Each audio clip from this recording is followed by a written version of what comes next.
Let me see. We're going to go to the Berg. Pittsburgh, hello there. How you doing, Bruce? All right, how's the weather in the Berg tonight? It's cold, it's wet, it's miserable. Cold, wet, typical Pittsburgh weather. Yeah, that's what I hear. I hear you. What's on your mind? Well, I messed up big time. I'm a freshman in college here, and I'm a first-time caller. Yeah, where are you going to school? Carnegie Mellon. Know it well. One of my kids graduated from Duquesne. Oh, really? Yeah. Camp Duquesne, as his sister called it. What's happening? Well, I got my first car over the summer. I'm sorry? I'm sorry, say again? I got my first car over the summer, and in September, in the confusion of it all, I let my insurance lapse for 2 weeks. In the confusion, huh? Yeah. That's a sorry excuse. I know. There's no excuse for me. I really messed up. But I take it during that period of time you further messed up and had an accident. Oh, no. I don't have my car with me. Oh. It's at home parked safe. Okay. But the problem was the insurance company that I had my policy with, they sent a notice to the state saying I was uninsured. Now, I was insured 2 weeks after that, and I have been insured since then. Yeah. But I just got a letter saying that my registration will be suspended for 3 months. I need to pay $50 to get a new license plate. And this can be appealed, but I have to go before the county court. And why are they doing this? Because you were uninsured for a couple of weeks and you continued to maintain your license plates. Is that it? I believe you're supposed to turn your plates in if you're uninsured. Right. I think they assume that I've been uninsured since September.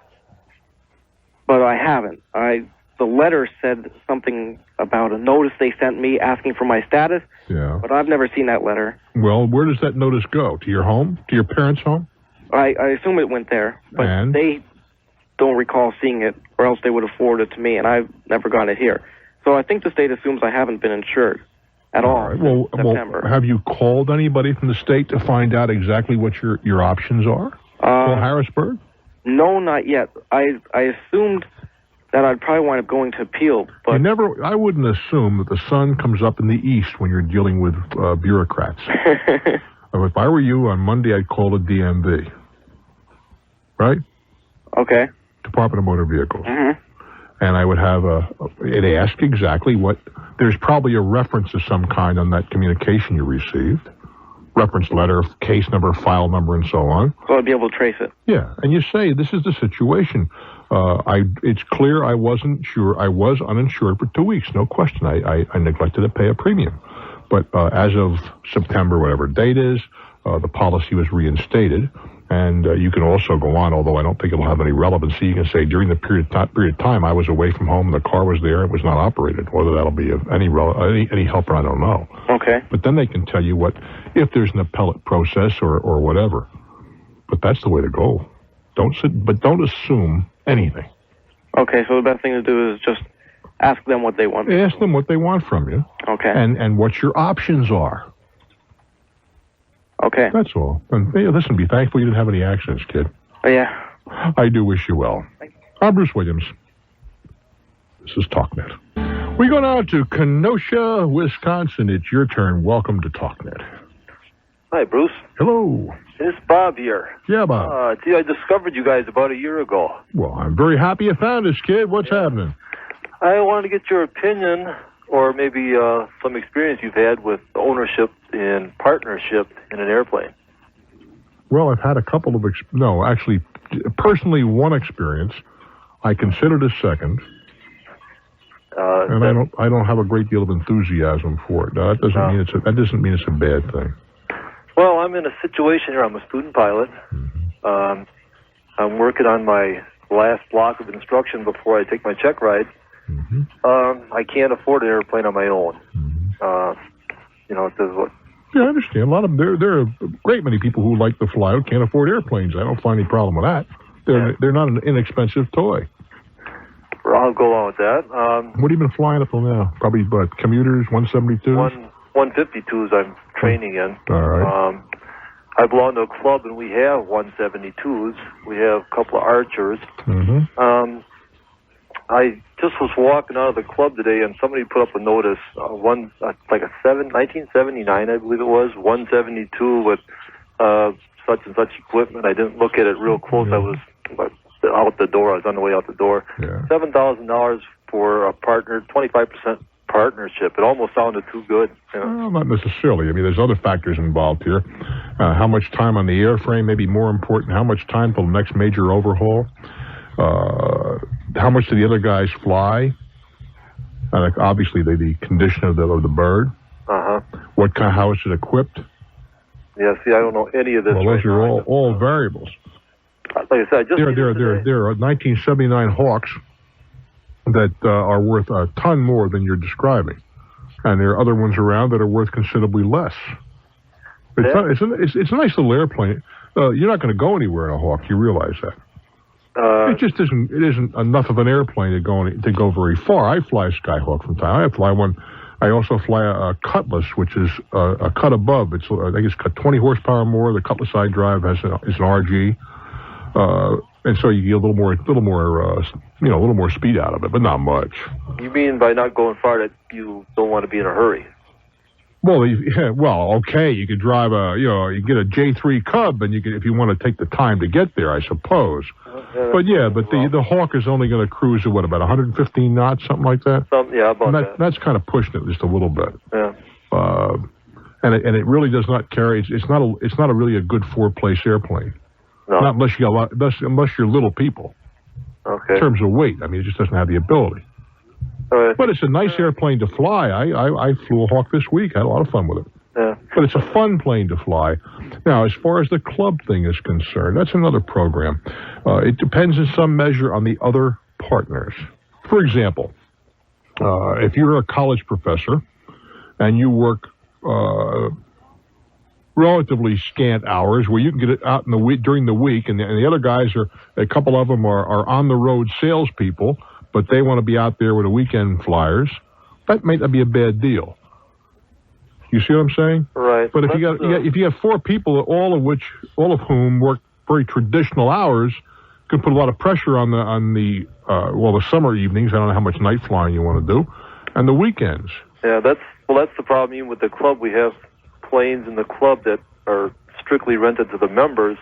But if you want a weekend plane, very difficult to get. Yeah, you got to know what you're doing at least 2 or 3 weeks in advance. Yeah, and if you want to take it away for the entire weekend, you got a bigger problem. Right, because everybody's... Sure, that's when they want to fly. And tell you the truth, give other things being equal. Let me see, you're calling from where? Wisconsin. Well, have you gone out to Oshkosh for the show?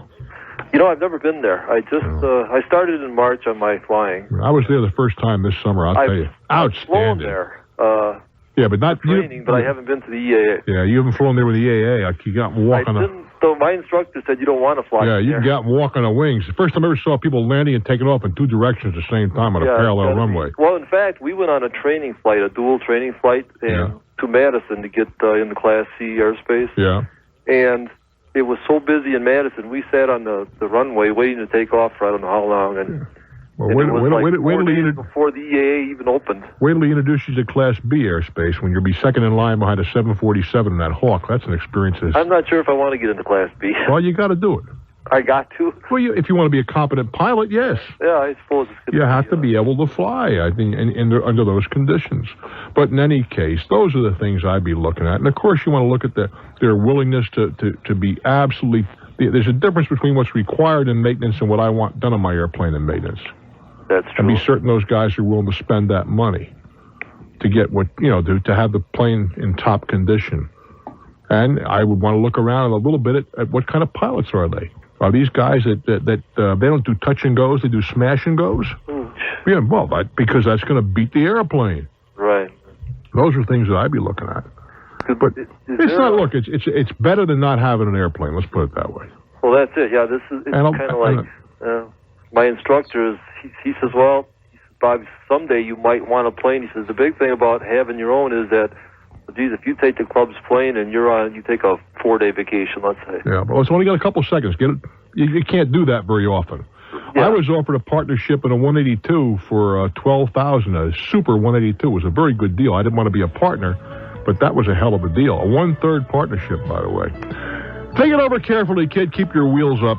It's a great way to have fun. I'm Bruce Williams for Talknet. As I live and breathe, KLBJ country, Austin, Texas. Hello there. Hi, Bruce. I'm a longtime fan of yours. Well, thank you, sweetheart. Glad to have you aboard. Oh, thank you. I have a question. I'm a freelance writer, and I have ghostwritten a book and write a lot of articles, but I've been approached to co-author a book, and it's a business book. And what I'm concerned about, I'm determining what my cost would be, and I'm asking for a share of the royalties, which I've never done in the past. But before you got some money up front. Right. Oh, okay. Right. I was paid a flat fee for my services. What were you paid for ghosting a book? $5,000. What are you taking a deep breath for? If you did it on a Saturday afternoon, that's not half bad. Right, but it took 4 months, so Okay. it was a learning experience. Or as my husband said, I got $20,000 in psychic income. But this time I've learned from experience, and I'm asking for a percentage of the royalties, but my husband is concerned that the publishers don't really pay royalties honestly. And I know you've written a couple of books. I've read your most recent book, In Business for Yourself, since I'm in business for myself, and I thought it was very good. You gave me some very good hints. One was never discount your fees. I read that after I was the ghostwriter. And I'm wondering, how honest are publishers in terms of actually giving... What does your husband do for a living? He's a professor. How honest are professors? I think he's pretty ethical. No, I didn't ask you about your husband. Oh. I said, how honest are professors? I don't know. Well, that's exactly right. I am confident that there are publishing houses out there that would tell you right down to the piece how many go out, and I'm sure there are others that fudge. Okay. I don't know. I don't think there's any litmus test that one can apply other than an earned reputation. If it's a large publishing house, like a New York City publishing house, are they audited to make sure that they're honest? By whom? I don't know. As an author, you have the right to audit, or certainly the contracts that we've entered into, we've had the right to audit. Okay. Ask the corollary question. Pardon? Ask me the corollary question. What's that? Have I ever audited them? Have you? No. Oh. No. Do you feel they've been fair? I think the word you're looking for is honest. Okay. I have no reason to believe they have not been. Okay.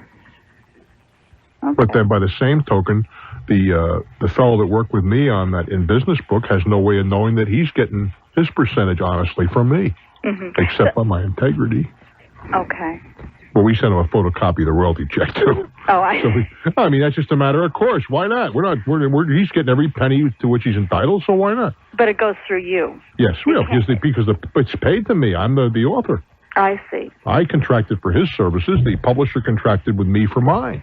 And the literary properties are my own my corporate property. Okay. So I don't know. Now, whether the publishing house is honest with you, I don't know. Whether you are entitled to an upfront guarantee, that depends upon what kind of a negotiator you are and how badly they want you and so forth. Okay. Is it realistic for two authors to then ask the publishing house to cut 2 checks? Or does it usually go through one person? I don't see why. You can have them cut 2 checks if you wish. You don't trust this person, I'm not sure I'd be want to working with them. Okay. I mean, that's a hell of a way to start a relationship. Okay. Do you see what I'm saying? I see what you're saying. But, I mean, and maybe you have good cause not to trust them. Maybe you have the check cut to you, that they don't have to trust you. There are a lot of ways you can go. The big thing is, how many copies do you expect reasonably this work to sell? Okay, that I don't have an idea. If you got, surprisingly, the average is relatively modest, 15,000, 20,000 pieces. 50 gets you on the bestseller list. Oh, really? 50,000, I believe so, yeah. Well, that's lower than I thought. That's I thought a lot it would be about 500,000. That's a lot of books, kid. Huh. There aren't very many that hit that 500,000 number. Sure. To get up in the 6 figures is quite an accomplishment. Do you know how many full-time writers there are in this country? I'm talking about writers of novels. I'm sure there's quite a few. No, there are very few. About 300 in the whole country. Full-time writers? That's right. They make a living at it. Oh. Okay. At writing novels, I said. Oh, okay. Well, that's a different. Yes, but they're relatively. It's if you walk into to Barnes and Noble, I mean, it looks like there are unlimited titles, and I guess there's one company that titles unlimited. Now I think about it. There is. It's a bookseller, Titles Unlimited. But the point being that there's a ton of stuff out there that you're competing with. Right. Now, you mentioned you're going to write a book on business. Take a look at the business section. Right. How many books there are in there. Right. Now, this is the person that's approached me is someone who has published. Okay. Well, that's a huge edge. Having the previously published credential. Right. One that you don't enjoy just now. That's true. And that in itself has a value. It's a credential that you can use later on, is what I'm trying to get to. That's what I was thinking. I have to start somewhere. Indeed. Oh. I wish you well, sweetheart. Knock on the... there's one area of writing that they continue to actively look for authors. That's the Harlequins. These romance novels. Apparently, the people would digest those things. They're page turners and read them in an afternoon, outnumber the authors. Authors are largely women. There's a hell of a good buck to be made if you can grind that stuff out. Morgantown, West Virginia, your turn. Hello. Hello, Bruce. Thanks for taking my call. You're very welcome. I have a question for you. I got into a bad business deal 7 or 8 years ago and ended up going through a bankruptcy. My question is, some of the we ended up. It was a DBA, and we ended up bankrupting from some of the large retail stores for a very small amount, $100 or $200. What do you mean? You went through a personal bankruptcy and you named all these people as creditors that discharge their debts. Right. Okay. We later found out that had our attorney told us that we probably could have paid these people off and not ended up bankrupting from them. My question is that we're pretty much straightened out now and back on our feet, and I'd like to get some of these cards back, but no matter what our credit rating looks like from a credit report, those stores still know that we bankrupted from them. You mean that you discharged through bankruptcy? Okay, right. I was reading in the bankruptcy agreement where it says that it's illegal for me to agree to pay them, but it's not illegal for me to pay off my debt. What they're talking about, I believe, is what's called a preferred creditor. Okay. If you're going to go bankrupt, you've already gone through the bankruptcy, have you not? Right. Okay. Yeah. Let's assume that I'm running the ABC. There's probably an ABC company out there. I'm running the JT3 company, right? Okay. And I know I'm going to go belly up. Okay. I mean, I just know I'm going. It's a handwriting's on the wall, right? Okay. All right. But here's Kim Franco. You see, I've been doing business with Kim for a long time. She's a very nice girl, and I don't want to see her get burned. So about a month before I know I'm going to go belly up, she's got a bill here for $3,000. I write her a check. Pay her on time. I give her the check, right? Okay. Because after all, my company owes her $3,000. Nothing wrong with that, right? Okay. Yeah, there is. Can't do that. Okay. Because the position of the other creditors are, look, I favored this girl, Kim.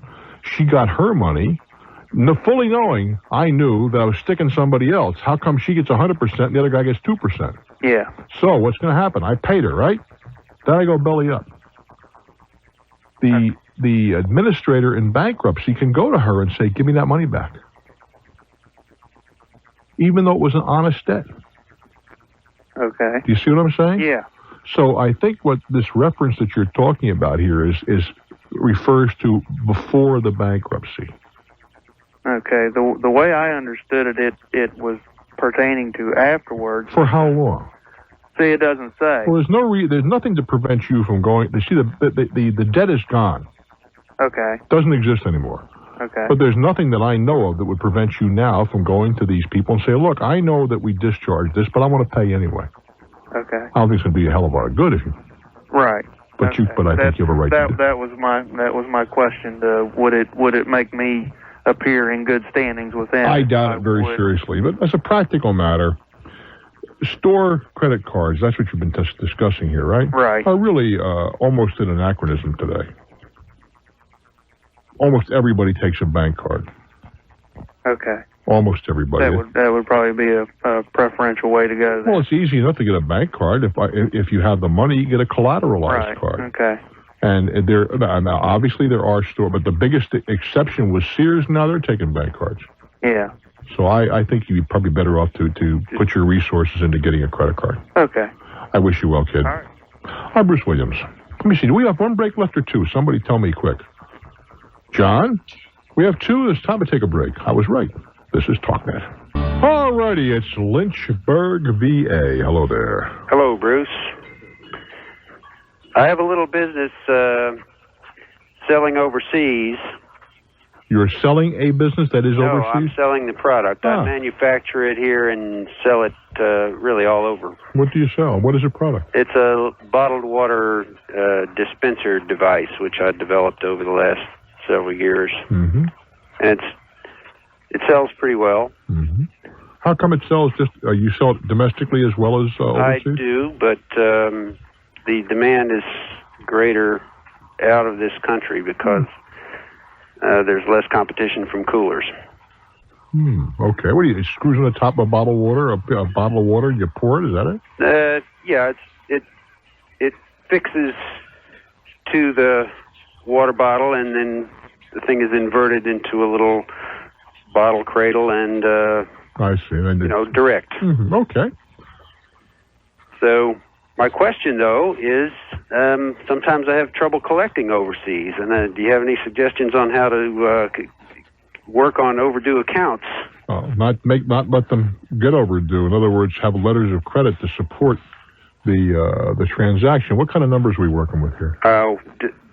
These are like on the order of $2,000 or $3,000 each. Well, that's a little difficult to support with that kind of an instrument. Letter of credit we've done for larger accounts. Yeah, for the big stuff. Actually, both these larger quantities are from folks that I've dealt with before for years. Actually, I know them. How much do you do a year? How much volume? Probably $100,000. Well, then $3,000 is a significant portion of your gross. Is 3 points. It's quite significant. How long have you been in business? 7 or 8 years. All right, last 5 years. Annually, how much you stuck for? Didn't get paid. In the last 5? Yeah. Including, not that much. Per year. All right, or you give me 5 years, we can divide by 5. How much? $1,000. Over 5 years? No, say over 5 years, it may have been a little more than that. $1,000 a year. At most. 1%. Yeah. You had nothing to worry about. That's, in my opinion, an acceptable non-payment. I can't think of one thing you can do that wouldn't cost you more than 1%. Well, we're talking about business. We're not talking about the way you feel and you hate to get screwed and all that. We can all agree to all that. Here's the point. One point is okay. Go ahead. I can't bother myself with the amounts that much. As you're right, I could afford to lose it. You can't afford to spend a lot of money on it, collecting it, or putting in a system that'll obviate it. Go ahead. Here's the point is though that all of these folks are good customers, potentially good customers that I don't want to lose. All right. And there must be something wrong here, right? No. That they're not paying. I don't think that's true at all. Some people are just slow pay. Well, slow is okay for a while. How do you describe slow? slow? After a while, it's a no pay. But you're telling me over a $500,000 5-year gross, you've only got burned for $5,000. No, I said I gross $100,000 this year. It would be, probably over the last 5, it's been no more than a couple of $100,000. All right. Well, let's take last year, the $100,000 a year. How much did you get burned for? Probably $7,000. 7? Well, where'd that first number come from? A minute ago, I said how much over the 5 years, and you said $1,000 a year, and here's 7 in 1 year. Yeah.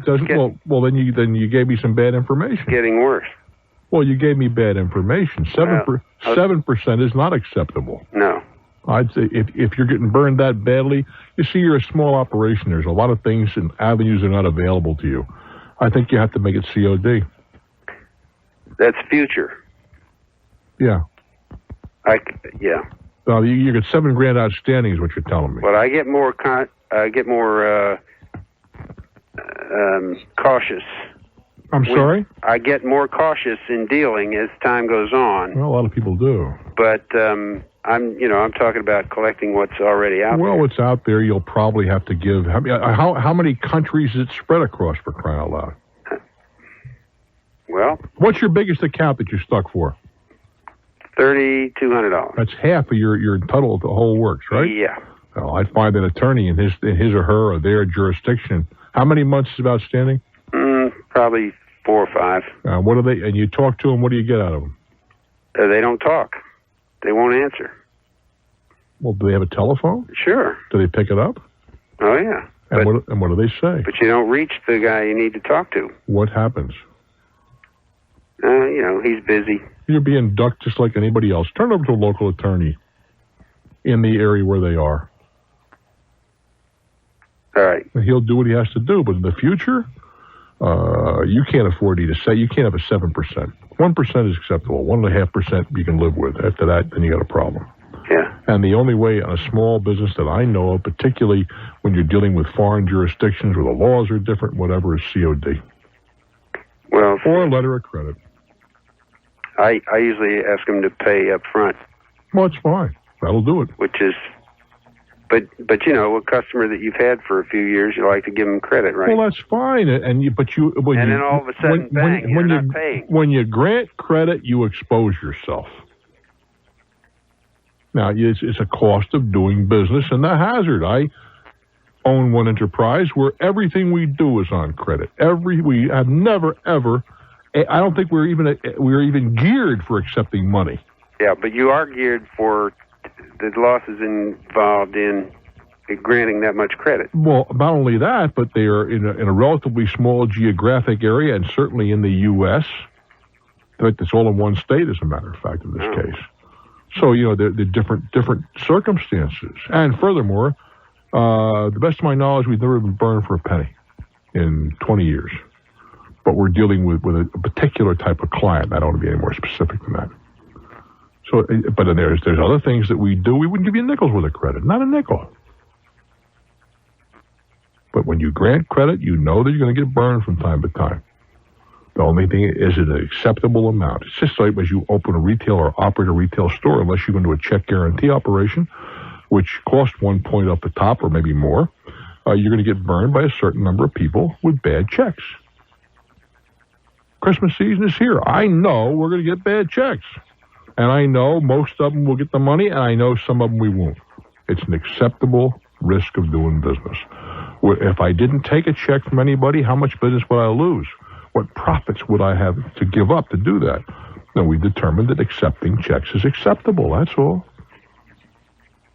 Acceptable risk. I'm Bruce Williams. Good luck, kid. This is Talknet.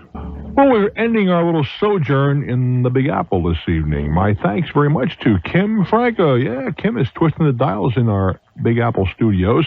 And a very special thanks to Kevin Ryder. Kevin gave us a Coca-Cola and all that good stuff, a deck of cards so I can keep them used, and even got rid of Elvis for me. How can you beat a guy like that? Ted Schneider. Yeah, Mr. Paul Hill. Frank Gallmeyer and the redoubtable John Woodstock sitting in for Danny Rudd, producing this epic in broadcasting. Now, look, it's a weekend coming up. It's a very large shopping weekend, and for most of you, that means getting into your wheels. That's super. I'm doing the same thing. However, that means in many parts of the country with the inclement weather, driving a little hazardous. All I'm suggesting is do what I did, and it saved my life. Use that seatbelt. It's so terribly important. It can save your life. Drive carefully. Cut the other guy a break. After all, it's the holiday season. Now, I know it's not easy, campers. Please, give it your very best shot. You try and do what's right, huh? I'm Bruce Williams. Keep in touch. If your wife predeceases you, your income will be substantially more than it would have been if you took the annuity portion. Exactly. If it were me, I'd take the lump sum. You take the lump sum. Yes, sir, because there are other options here. You mentioned you're conservative, but I don't know how conservative is. And I realize some mutual funds are taking a bit of a drubbing. But over the long pull, you could do a whole lot better than 7 or 8% with a decent mutual fund or a family of funds. Okay. Now, I'll put it another way. I think I could do with $150,000. I could squeeze more than $1,200 a month out of it. You could get more than $1,200. Yes, sir. And a fairly safe return. Well, really reasonably safe. Mm-hmm. I mean, I'm not going to go out and buy derivatives. Right. Exactly. I do wish you well, Guy. Thank you very much. You're very, very welcome. Which is what they determine should now be put in these manual transmissions. Mm-hmm. They say they shift better that way. Mm-hmm. So anyway, it was leaking, so I brought it back in so that it could correct the leak. And I got it back, and it was okay for a while, but then it started leaking again. Then it seemed to subside on its own. So leaking from a seal? Yeah, they told me what they do is they use silicone to seal the case up with it. Mm-hmm. And so I brought it back in there again now because it started leaking again. And now they tell me, well, you need to come in and talk about your transmission. And they say all the gears are gone in it.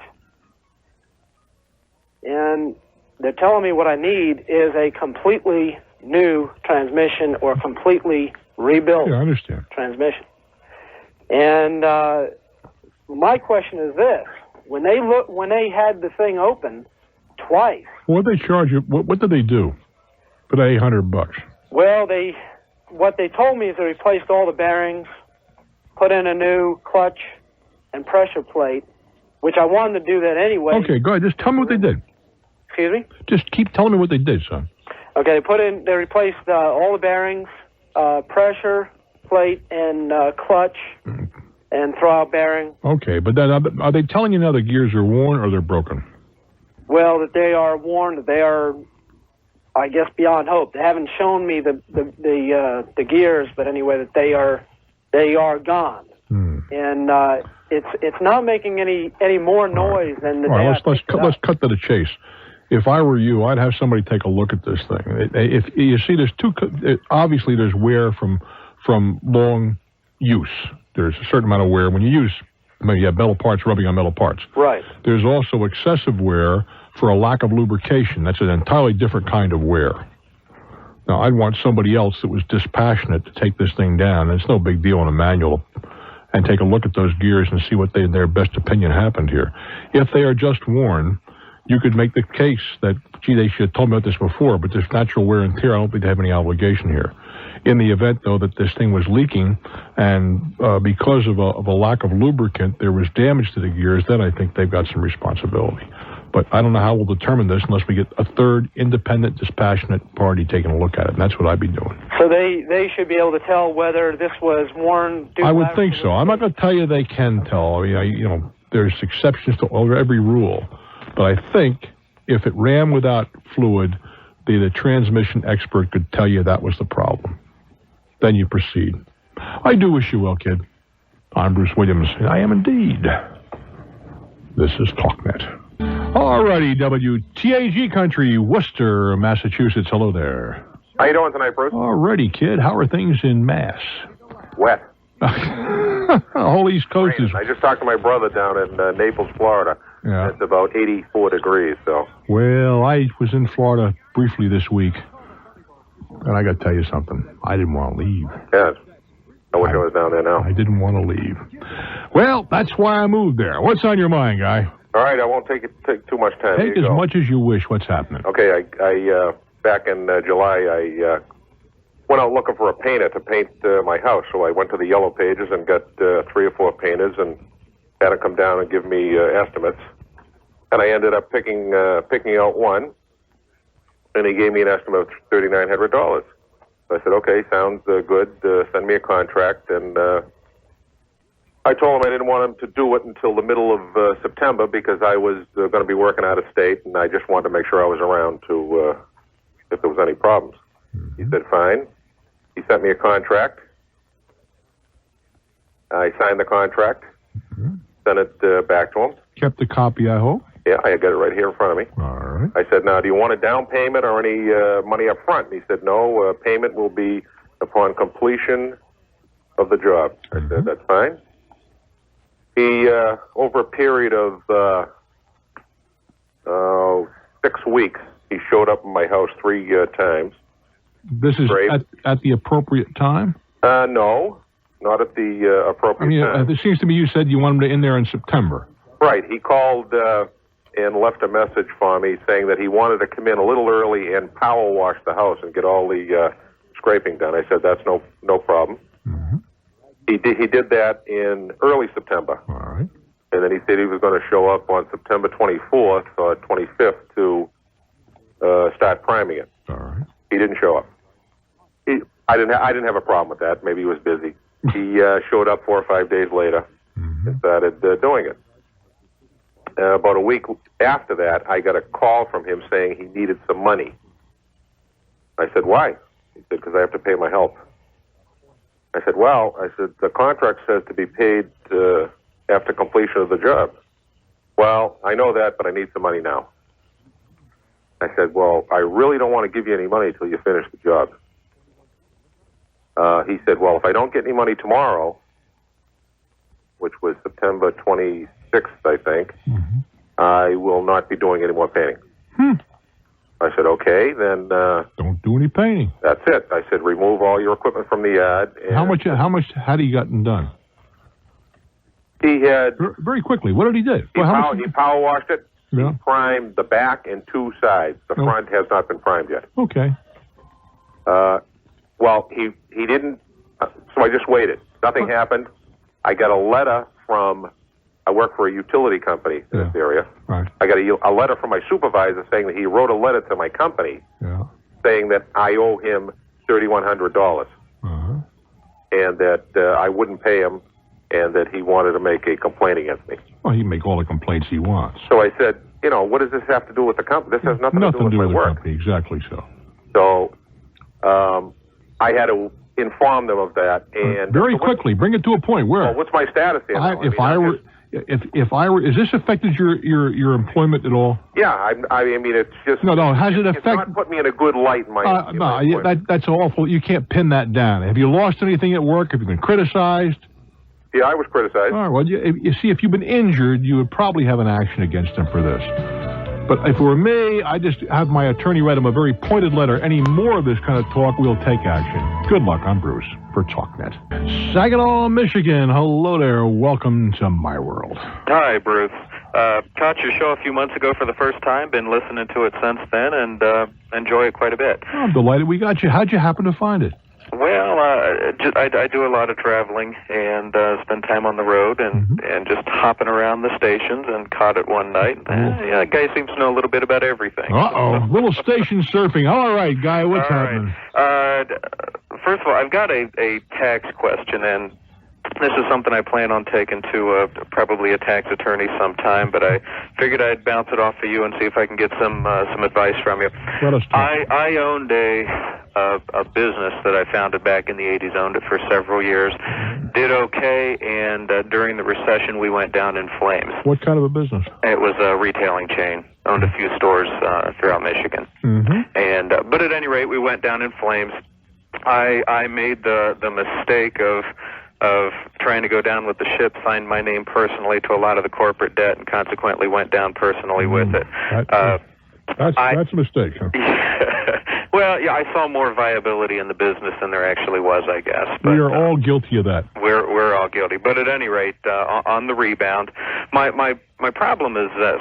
I had about $10,000 worth of IRS debt that I haven't been able to pay off. And, of course, it's corporate debt, but as its president, it's assessed to me, and I understand that. Well, let's take a deep breath. Are we talking about 941 money? Yeah. Oh, that's the bad stuff. Yeah, I know.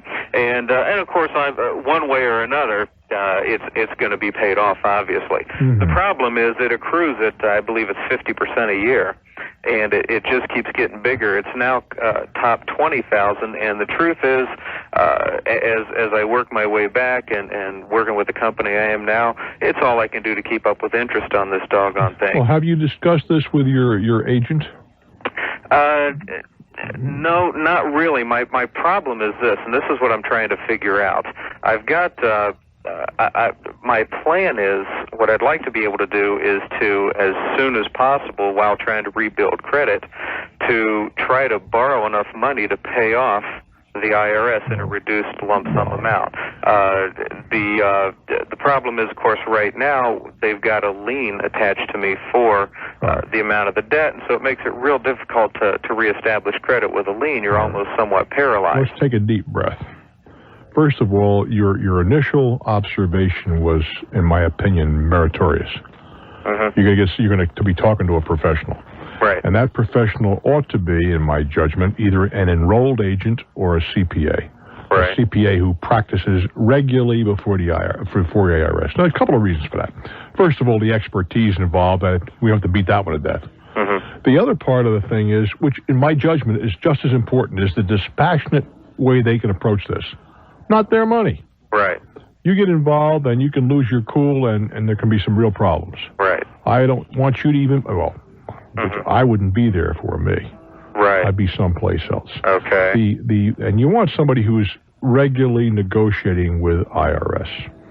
I think you're going to find a settlement can be worked out.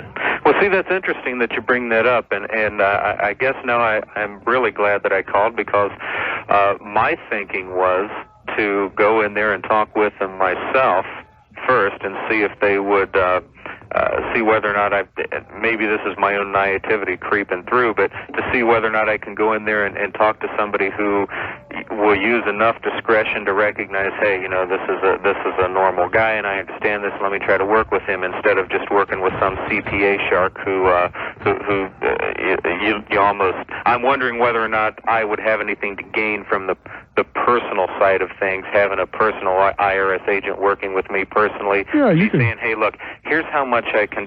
This is what I'm thinking. I'd like to, if I were to work with him personally, I'd like to be able to go in there and offer some kind of reduced amount settlement, but the truth is I have no clue what amount is within the parameters of acceptability versus laughability. I'd like to be able to go in there and say, hey, look, here's how much I can borrow from friends or from whatever to pay you off.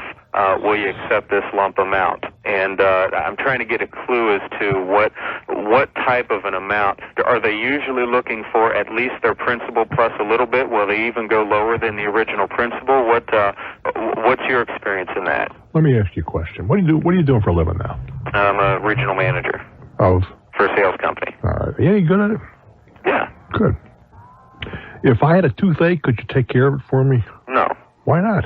You're good at. You said you're good at it. All right. Okay, so you sold me. I need a CPA and somebody who's used to dealing with. Or an enrolled agent. Right. That is used to dealing with it. Frequently, you're going to get yourself somebody who used to work for the IRS, who was on the other side of the table. If you're going to be accused of a crime, it ain't bad to have a former prosecutor as your defense attorney. Right. Well, I made my point. I can't tell you. I don't know if anybody can tell you on a specific instance what can be negotiated. But I'll tell you this, 99 times out of 100, a pro will take your socks off and you wouldn't even know your licenses are undone. Okay, so you think definitely it's going to be best for me to just go ahead and have a CPA go in and negotiate it for me? Without question. You see, first of all, you are going to, and it was creeping a little bit into your, this is not a criticism, observation. You are passionate about this. As well you might be. It's your money. Oh, heck yeah. Absolutely. If you were sitting there at a crap, you ever shoot craps? No, I haven't. You ever been in a casino? No. Very I sheltered. started to say I don't gamble, but... hell, you just proven you gamble. That, wouldn't you? You bet your life I would.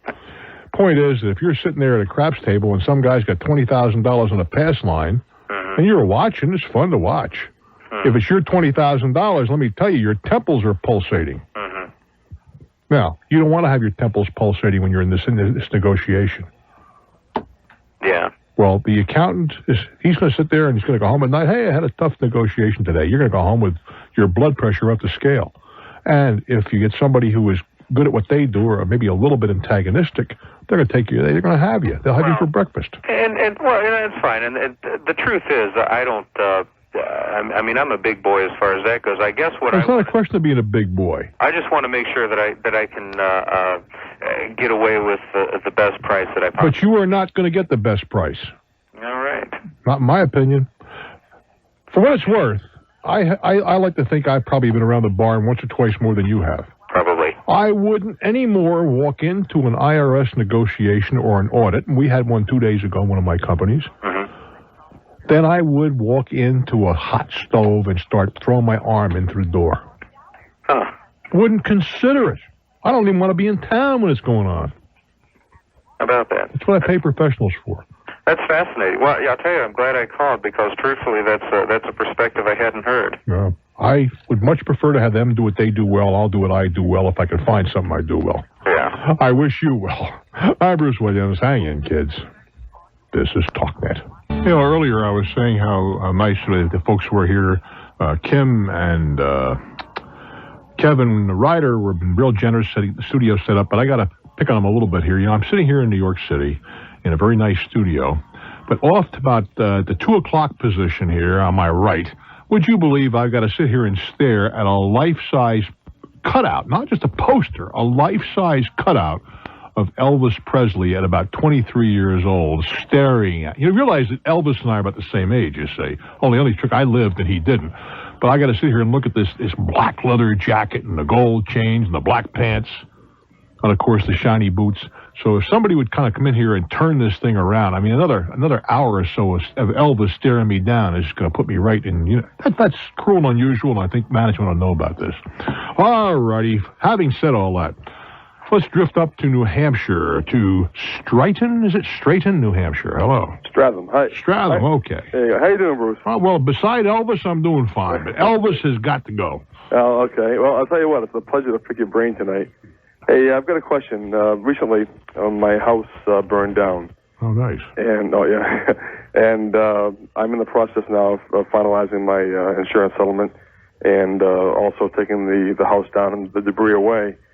I've talked to the town officials about building back on the lot, and I basically have verbal okay that it's going to be fine to build back on it because I'm grandfathered in with everything that I have there. Is there something that would otherwise prevent you from building? Not necessarily. It's slightly undersized by the current standard. It's 28,000 square feet, and they want a 30,000 minimum lot. Well, that shouldn't bother you. That alone, because the previous use, should not get you. What else? Well, there really is nothing else there, but I just want to be sure here. I'm not going to build back on it immediately. It may be a couple of years down the road or a couple of months down the road. Well, you better be careful with that one. Okay.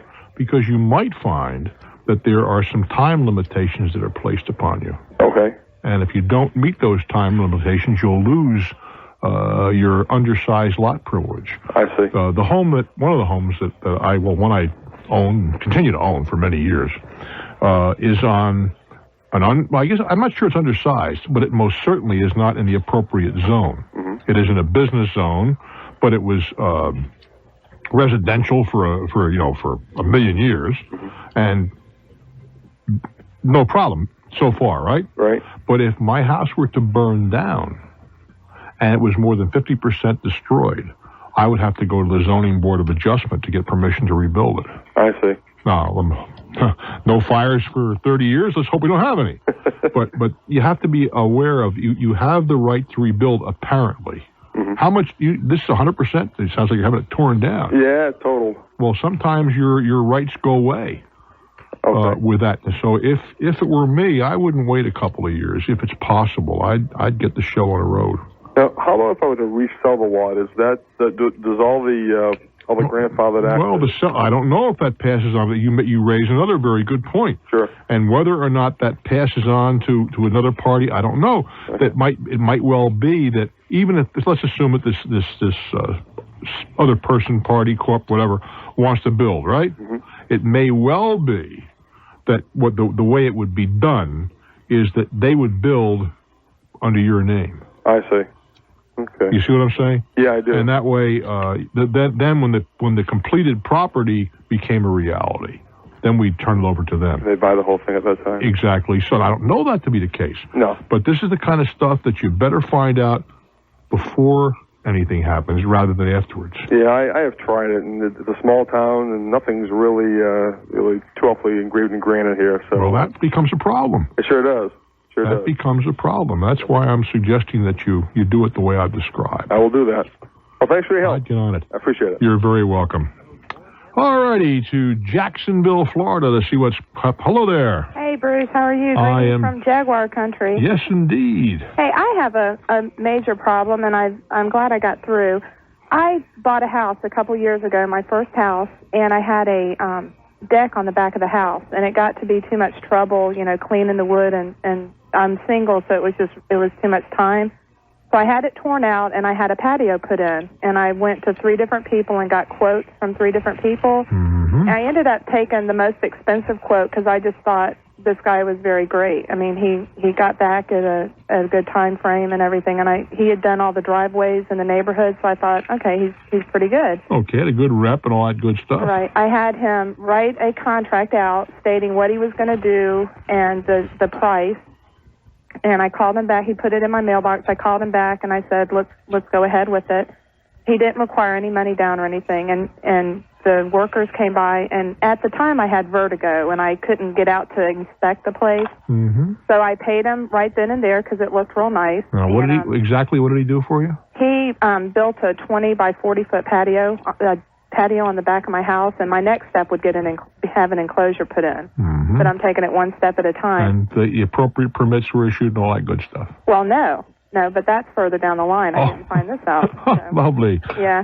Well, anyway, nothing was wrong that I could see until I got a dog, and fortunately for me, my dog Diggs, or Doug, and my dad came down to visit, and he noticed that there wasn't a 12-inch footing as required by the building. Yes, okay. We're And my dad's by the way, you remind me a lot of my dad, but my dad's real into knowing all of this stuff. Mm-hmm. So he took the ruler out, and he saw that it was just 8 inches, 4 inches for the patio and then 4 inches for the footing. Mm-hmm. And that's not what the contract specified. Nor does the code permit. Right. Well, what happened, let me tell you I went to the home and patio show, mm-hmm. and they are the ones that told me that I needed the enclosure people told me that I had to have a 12-inch footing. Mm-hmm. So I had the guy change the contract stating that there was going to be a 12-inch footing, and he wrote it twice in the contract, but he didn't initial it. So that's another thing, but it's a lot of different things. So I called the guy and called him several times and left messages. My dad called from Atlanta, said this is what needs to be done. The guy never returned my call. We went through this for 2.5 months. Finally, my dad came down to visit me, and we went over to the guy's house because his office is at his house. Mm-hmm. He said, oh, I was just going to call your daughter. Oh, of course. Why, by golly, I was punching it up in my phone as you rapped on my wood. That's it. Well, he promised that he was going to come by the next day, and my dad said, be sure to do it because I'm going to be there. Mm-hmm. Sure enough, the guy comes over, and he has his own tape measure. He measures it, and he said, gosh, I can't believe they didn't do it right. Of course it's not done right. We'll have it done within a week. Well, a week came, he said he was going to be on the south or the west side. He was getting behind. He'd do it next week. It's been 4 or 5 months. The guy's not doing anything. So we started the process of taking him to small claims. I wrote him a letter, sent it to him certified mail requesting what I wanted done. Mm-hmm. He refused to accept the letter. I went to a lawyer to thinking that was going to have some effect on him. The lawyer sent him a certified letter. I don't know if he got it or not, to be honest with you, but I had a copy of it. The lawyer gave him 15 days to get in touch with me, or I'd have to have somebody else fix it, and then we'd take him to court. Right. Well, I had to have somebody come fix it. It was $1,359, something like that. And we went ahead and had it fixed because, I need it fixed. I understand. And I took him to small claims. And he got a summons, so he knew the day, he knew that he was supposed to be taken to court. Right, so you probably got a default judgment. Huh? You got a default judgment. Right, he never showed up. That's called a default judgment. Yeah, but it's whoopee-doo. I have a default judgment. I still can't get my money from him. Well, what have you done? I filed it, a lien, so from what I understand, if he tries to get a loan or something, this will show bad credit. Well, that doesn't mean much. Yeah, well, I'm learning. Right. Well, anyway, I just gave a lawyer all my paperwork and everything last Monday, and I'm going to sign. They're going to take a third of it, and Even for collection, you mean? Right. But my question to you, and this is a big learning experience for me, why do they even have small claims courts if people don't have to pay the stuff? There's not a question they don't have to pay, but it's a stepped process. Yeah. And what you were finding out is supports the statistic that I am told is accurate. Right. That 70% of the small claims awards are never collected. Wouldn't that shock you? When we get back, we'll talk about this a little bit. Fair enough? Stick around there, Jacksonville. I'm Bruce Williams. This is Talknet.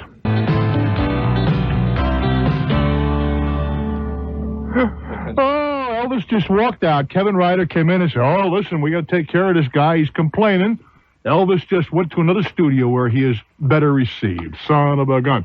All righty, I'm talking with a young lady in Jacksonville, Florida. Yes, sir. She got herself in a small claims judgment, now can't collect, right? Correct. First of all, how did you pay the guy the first time he worked for you? The first time I wrote him a check for the full amount. Do you still have the check? Yeah, I have a copy of it, but he changed bank accounts. He cashed it, and it has no driver's license number and no... I didn't ask you for a driver's license number. Oh, okay. But where did he... At my bank. Oh, you see. Did you make the check out to him or to his company? His name is his company. His first... It was John Jones Company or John Jones?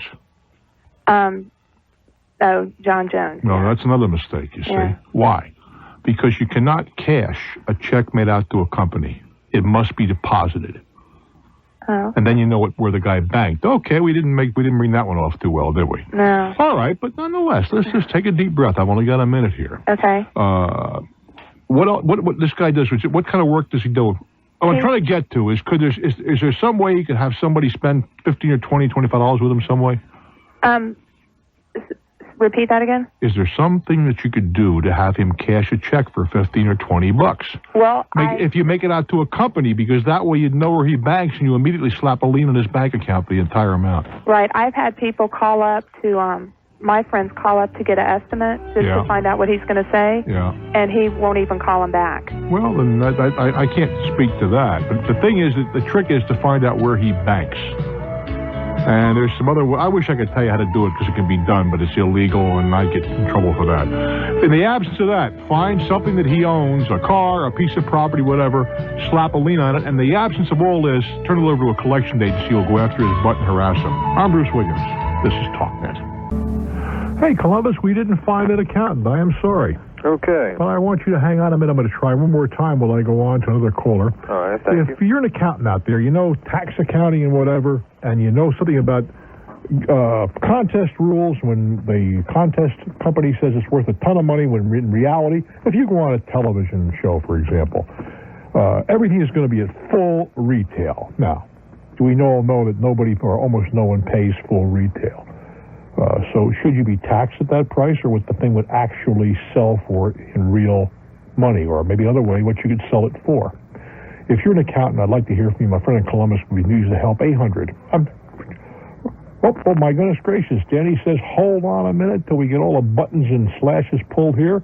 We just may have someone, so let's find out what's going on here. It's Peoria, Illinois. We got things under control there, Dan? I'm not really 100% sure what buttons he has to push. Okay, Peoria, hello there. Yeah, from my experience, I'd say flat out when they're talking to you, they're going to say no. Take a deep breath. Are you an accountant? Yes. Okay, do you practice for the IRS? Yes. Okay, go ahead.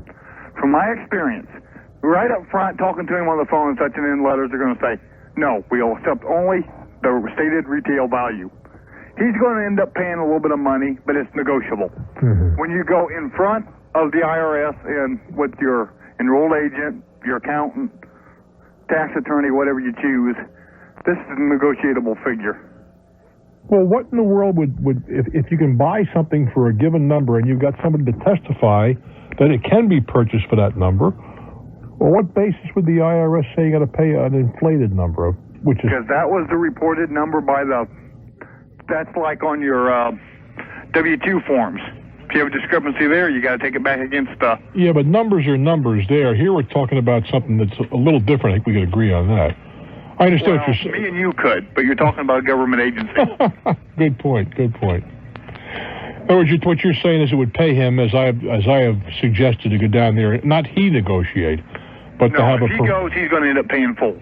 Have a professional negotiator for him. Have an enrolled agent, a tax accountant, or a tax attorney. Right. The only reason where you and I disagree is I wouldn't have him go at all. I think just the... No, he shouldn't even show up. Because you said something about but I wouldn't even go for me. No, he'd be better off not to go. That way he can't spill any information that really they do not need to know. Exactly so. And that way the auditor is always, or the enrolled agent is always at the whim of saying, well, I don't know. I'll get back to you, certainly. Thank you very much. I appreciate it, Peoria. Sure thing. Okay, bye. Columbus, that sustains about what I told you. Thanks, Bruce. Appreciate it. I do wish you well, guy. Thanks. All right, Daniel, we're going where now? Gainesville, Florida. Hello there. How you doing? I'm doing real well, thank you. Well, basically, I run a small company, and... What kind of company? Yeah, it's a publishing company. Publishing newspaper, small paper. Oh, like a weekly? Monthly. Okay. And it's it's a good product. It came out the first month, and it was mainly a concept paper. But when I was going to all the advertisers, my dilemma here is that, as you probably may know, it's really rough going to try to sell advertising to anybody. And what I wanted to know is any tips or techniques or books or videos I can watch to be more effective on the telephone when I'm making calls to people. Well, when you're not making the calls in the appropriate way. I usually get a business card and call. Call is eyeball to eyeball when you're selling advertising. Mm-hmm. Not on the telephone. Oh, yeah, I know that. But the problem is getting the appointment with them. Knock on the door. Walk in. Mm-hmm. Too easy to say no to a telephone. True, but I mean... That's the end of it. That's it. That is the end of the game. Really. Walk in, just cold call? Yeah. I've been told by everybody. I mean... Who's everybody? Everybody who I know who I Who's everybody? Give me what their backgrounds are. Radio, sales, cable sales. I don't believe that. I don't believe that they all told me. They all tell me that, and here's their reasoning. And I agree with them since I own my own business now. Go ahead. If you run your own business and you're busy, doing your books or selling to customers. Whatever you're doing, right. Whatever you're doing. And some sales guy comes and says, hey, I'm Sammy Spot. I'm going to sell you a spot. If Sammy Spot says, I'm going to sell you a spot, I throw him out on his you-know-what. Exactly. And because he didn't approach me correctly. Well, how would be an intelligent way to approach someone? I don't want to do cold calls. But if you don't want to, then you and I have little to discuss. I mean, how would you do it? Well, you're asking me. I've been a salesman all my life. Oh, okay. And I have made cold calls all my life. Mm-hmm. And it's only cold the first time. After that, it's, I'm back. I don't expect to make the sale the first time. Mm-hmm. Or the second time. Or the third time. It takes time. And I'm willing to take that time. Mm-hmm. Well, that's I'm serious. You got to knock on the door. Okay, well, listen, is that convenient? Let's set a time when it is. Excuse me? You say to the guy, he says it's not convenient. You say, okay, I understand that, Mr. Smith. Would Tuesday next week or Thursday be more convenient for you? Mm-hmm. You see what I'm saying? Yeah, I see. Then you go back again. Hell, I had people I called on for years before I got a sale. Mm-hmm. They're one of my better accounts. Two of them in a business that I still own but have little to do with, but that was when I was active in it, right? Yeah. In the one I called on the same office, because people changed. Yeah. Every Monday morning for 3 years. Yeah. And I had to pay to park in their parking lot, which really aggravated me. And I did. After 3 years, something happened and I sold them. But I figured the day can't get any worse. It's got to get better after being turned down, right? Yeah. I used to go there every month. I did it for 3 solid years. What were you selling? I was trying to get a concession in a particular. We have flowers in hospitals, and a lot of hospitals. It's a business I own. Mm-hmm. Where we have concessions in, the number's not important, a lot of hospitals. Yeah. And that was a very big hospital. And I wanted it. Mm-hmm. I had another circumstance where I used to go and see this woman, and in order to get in, and she and I are quite good friends today. Mm-hmm. There was a hospital, right? Yeah. And you had to get past security to get into her office. Mm-hmm. In the middle of winter. the middle, cold of winter, I'd walk in my shirt sleeves, my tie loose. Hello, Harold, how are you? And I walk right past the security guard. By the time he figured out his name was George, I was 40 feet down the hall. And I remember distinctly, I'll never forget it. I had a phone in my car for a long time, long before the cellular thing. Called and I said, I really feel like getting abused today. I'm going to drop in and see Mrs. So-and-so. And I went through my routine with her, because she'd have never let me pay past the guards, you know. And I walked into her office, hi, Bruce, come on in. I almost had a heart attack. What's the trap here? Well, the wind-up was that her figures weren't so good that day. And she needed something maybe to boost, sales. And the service and whatever that I was providing, in fact, did do that, and we became, she was a client for 18, 20 years. But I went there every year, certainly for every 3 or 4 years. And I can think of another place where, very candidly, on another little enterprise I'm running, I went and waited for the person to die, because I knew I was never going to sell her. But I figured I will have an entree to her successor, and she did die, and I did sell her successor. And I didn't encourage her nor help her die either. I understand that. But I mean, it's if you think you're going to make a sale the first day or the second call, no, you don't. But you got to be persistent. When you walk in there, you better be able to say something. I want to sell you a spot or something. I'd throw you out of your you-know-what if you talk to me that way. I want to know, you've got to be creative when you're selling. Unless you have something that nobody else has, and people are dying to get. If you have you mentioned the newspaper, right? Yeah. Well, there are some big cities with only one newspaper. You don't think they have any salesmen working for those companies, do you? Not really. They're order takers. Yeah. Because the only place you can advertise if you want a daily ad is in that paper. And there's people that are ridiculously independent, and they're a pain in the butt to do business with. On the other side of that, if a competitor gets a foothold, an awful lot of advertisers are going to remember, you see. But if you go into a city where there are 4 newspapers, 5 newspapers, isn't it amazing how much more friendly the salespeople are, and how much more accommodating? But I mean, really, I don't agree at all. You can spend a little time in the morning on the telephone trying to line up appointments. But the real salespeople are the guys that walk in, and not only they walk in, but they can make you glad they walked in. Do you see what I'm saying? So if you can't do that, get somebody who can. So formerly, I guess. I think you're wasting your time on the telephone. You talk about turn off. Somebody hustles me on the phone, I hang up. Good luck, my friend. I'm Bruce Williams. This is Talknet. Well, I appreciate that. I hope we can help you this time. I hope so.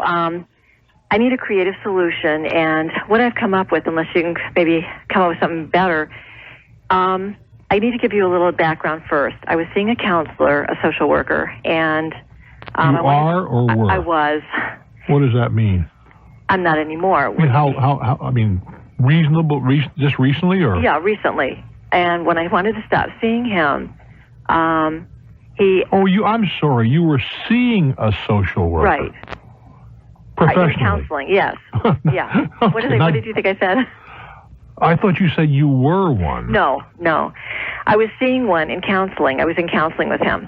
And when I wanted to stop seeing him, he objected to this. And, in fact, it called me in my home a few times. And at one point, when he called, I had woken up from a nap. It was like Saturday afternoon or something. And he, I think what he did was he escalated and became upset that maybe I was suicidal and had taken some overdose of something, and that's why I was sleeping. At any rate... how did he get that idea? Well, I had been suicidal at times. And I said, look, why don't you just forget it? This is it. We're not seeing each other, da-da-da-da. And so I went back to sleep, and there comes this banging on my door. The police are there with medics, and they got this call that I might have overdosed out of the blue. And so I, was perfectly willing to go through their tests, whatever they wanted, because I knew that I hadn't. And they looked in my eyes and they took my my pulse and so forth, and the medic did, and he said, no, she seems fine. Okay. So the police got on the phone with whoever they get on the phone with. I don't know whether it was him or whether it was the hospital that takes people, that they bring people in that are possibly dangerous to themselves or others. That's how they put it. I don't know who he was on the phone to, because I could only hear his part of the conversation, and he said, no, she seems fine. And then there was a little pause, and she said, okay, we have to bring her in. So he approaches me, and he said, you can either go voluntarily or involuntarily. And I said, well, what's the difference? Say that again? He said, you're going a little fast. I'm sorry, I talk fast. Okay, he approaches me, and he says to me, we need to bring you into the hospital. For what reason? I'm not, there's nothing wrong. And he said, well, they're concerned that you're suicidal. And I looked at him and I said, I'm not. And he said, well, we have to bring you in. You could either go voluntarily or involuntarily. And I said, what's the difference? And he said, one, you walk, and one, we handcuff you, and we carry you in. And I said, it doesn't sound like much of a choice to me. I protest going. I don't want to go. I don't think I need to go. And it doesn't sound like the voluntary is really a choice here. Therefore, it's a joke. It's not voluntary. I refuse to go voluntarily. Handcuff me, which they did. And they took me in an ambulance, and they took me to this place that checks you. They checked me and let me go. Obviously, what kind of place? The part of the hospital that. Oh, they took you to a hospital. Yeah, a hospital that would a psychiatric unit of a hospital that either decides you are or are not suicidal or a danger to others. And if you are, they keep you, and if you're not, they let you go. Okay. So far, all right. It's a little bizarre, but go ahead. I think so too. And so, of course, they let me go.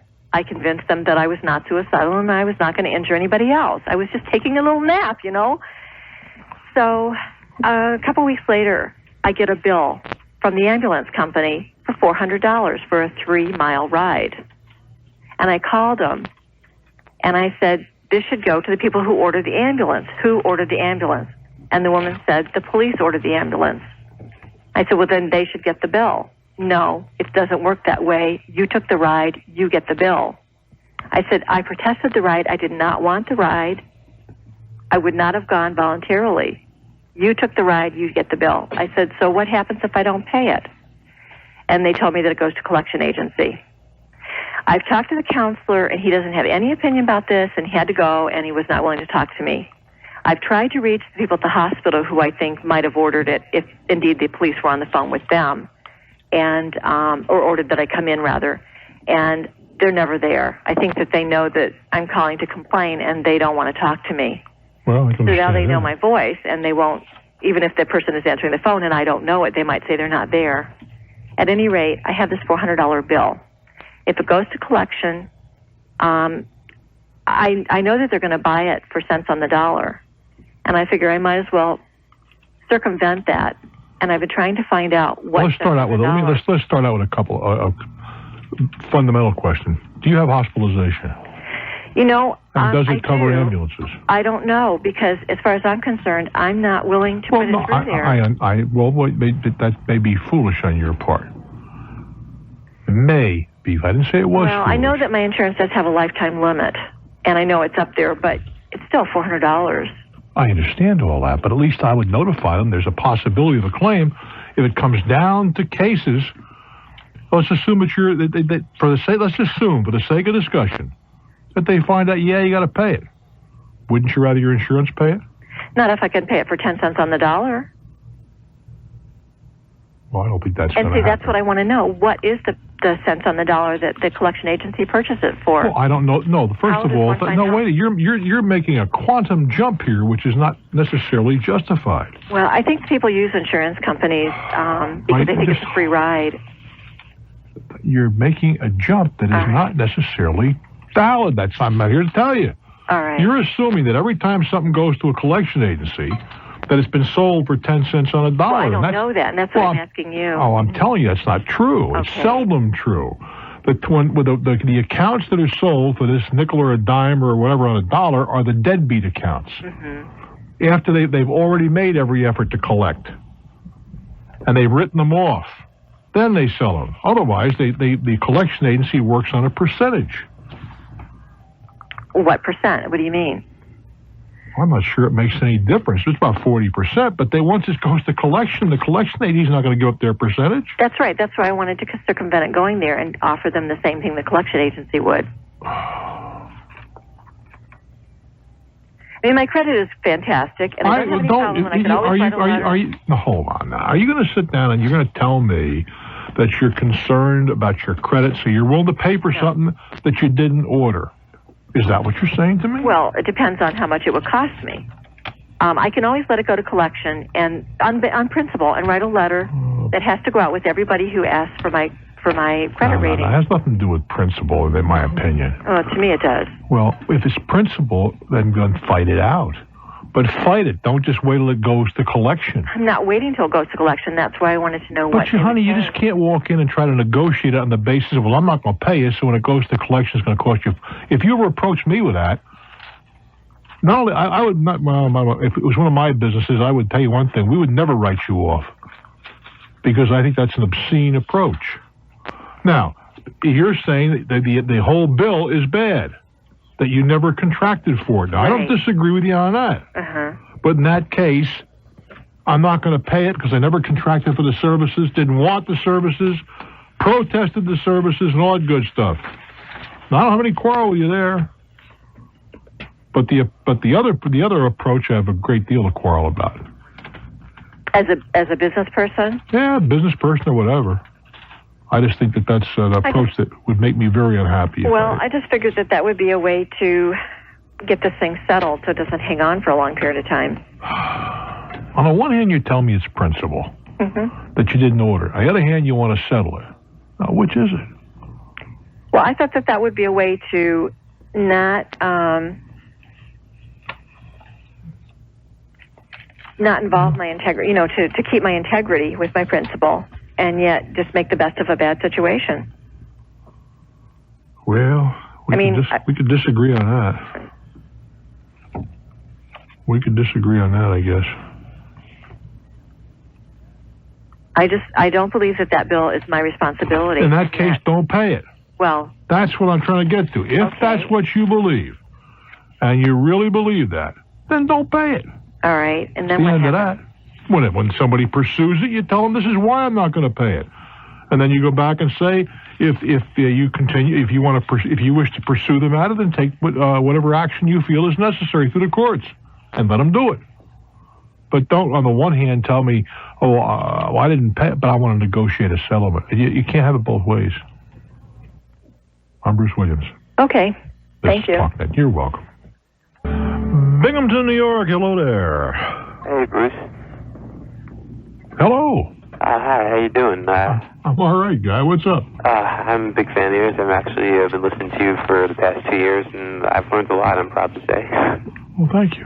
Well, I'm a senior in college, and I guess I'm vying for grad school next spring for entrance in the fall.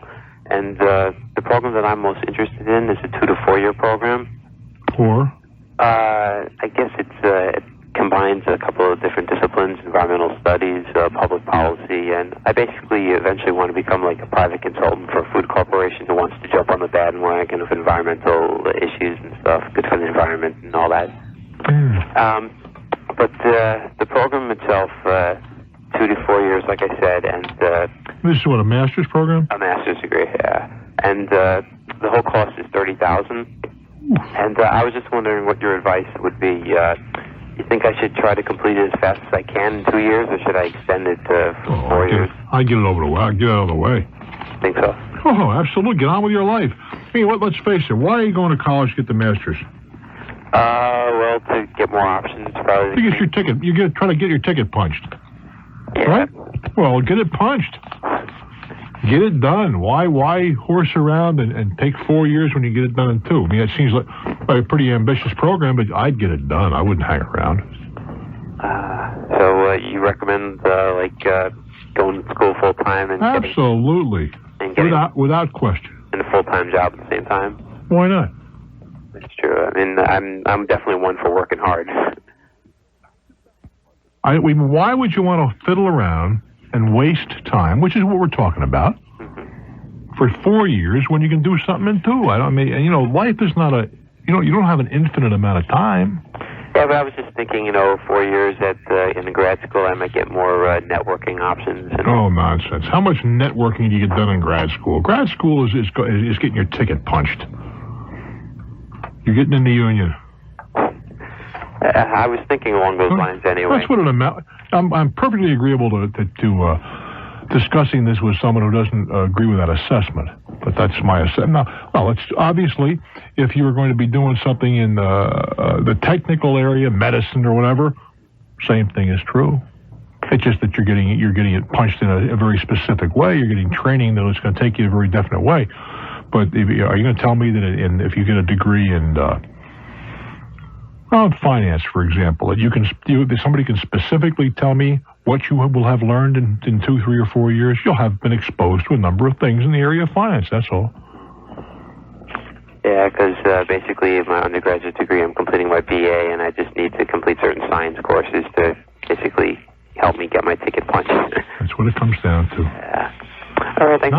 Not very exciting, but that's what it comes down to. I'm still looking forward to it, though. No, what I'm trying to get to is that a lot of people want to believe that these things are all very esoteric and whatever. They're not. They're necessary, but not necessarily esoteric is what I'm trying to get to. It's good to keep that simple philosophy in life. Yeah, I would think. Well, I don't know, simple, but I do as you will, guy. Hey, thanks a lot, Bruce. Grand Rapids, your turn. Hi, Bruce. Mm-hmm. I was listening to you earlier about how you said it takes time to cultivate a customer when you're in sales. Yes. And I agreed wholeheartedly. And about 5 years ago, I was with a company, and I had 5 years with them, and that was a strategy I used. Company went out of business, and I've been kind of bouncing around different career options ever since. Decided I want to go back into sales. Mm-hmm. But how do you pay the bills while you're cultivating? Well, unfortunately, that's the eternal problem for the commission salesperson. Now, in some cases, the company will give you a draw, which is not effectively or not basically, a draw is a loan. And it may or may not be your obligation to repay that loan. But that's what a draw is. It is nothing more, it's nothing less. It is a loan. Can you negotiate something like that? Of course, anything can be negotiated. Yeah. Of course you can negotiate it. If you were looking for a company that had that as an option. Most do. Do they really? Yeah, most companies realize that salespeople are living from paycheck to paycheck like the rest of us. But now, they're not going to give you what you would be earning a month or 2 or 3 or 4 months from now. They'll give you something to subsist on. Right. I was thinking if it were even $15,000 for the first year. No, wait a minute. You said a year. Well, yeah. Well, I don't think they're going to go out for a year. Well, how long do you think they're going to go out? A couple of months. Is that right? Yeah. They figure in a couple of months you ought to be producing. Well, in a couple of months, I think I'd be producing, but I'm not sure if I'd be producing at the level at which I could support myself. Well, what are you going to sell? Something tangible. I don't know. I sold chemicals in the past. Well, you see, you got to be a lot more specific. There are some things that you can at least get reasonably. You have some income. Well, for example, we're in the radio business. Let me talk about something I know something about. We're in the radio business, right? Mm-hmm. All right. In a couple, 3 months, you should have enough of a book if you're a hustler to have some money coming in. So I can see giving somebody put them on a draw or put them on a guarantee for 3 months. Yeah. But not for a year. Cut me a break. You don't want to take any of the hit yourself. Yeah, but if you start with zero base. Well, honey, maybe you got to go out and maybe have it. If you work all day selling, maybe you need a job from say 6 to midnight. Yeah. Doing something else. Yeah. That's probably. If you're broke. Well, I'm not. Well, I'm sort of broke. I couldn't afford to sustain myself without any income. Well, but suppose that you said for how much do you want? How much your minimum requirement a week to live? My minimum's probably 200, and I could even go 200. All right, you should be able to find that. Supported. You're saying on a draw. No, what's a draw has to be paid back. Oh, you're saying I should be able to do 200 a week after 3 months? In other words, I would think so. Okay, I see what you're saying. And I'm also saying that you should be able to find somebody, if you can persuade them that you're a real hustler and whatever, to pay you that kind of money for a short time. I know. As I said, we do. You do. But we're not going to pay it forever, and we're going to be monitoring your progress. If there's no progress after a month, we're not going to hold on for 3 months.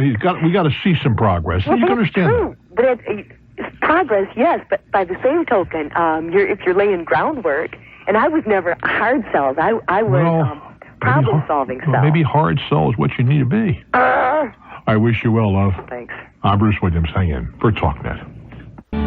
We're going now to Clearwater, Florida. We got about 2 minutes to share together. What's up? Hi, Bruce. Hi. I found myself in the middle of what I like to call a credit report nightmare. Let me give you some background. My father passed away in January of this year, and he died from cancer. Naturally, you go through the run-of-the-mill with the hospitals and the doctors, and he never left a will, so the estate was probated. An attorney is handling it. Well, medical bills come in. It takes time to process. They get paid, and they get paid late. In the meantime, Dad has since passed away, but him and I have very similar first names. That's always going to be a problem.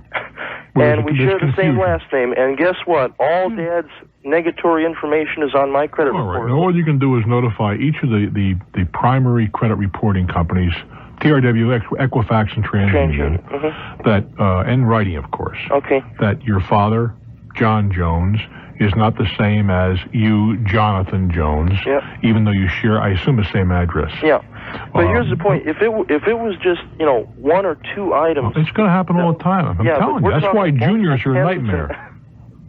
When I first saw it, I almost fell back in my chair. Well, get used to it. Hey, but that's why I said that's get money if I need it. That's why juniors are a nightmare.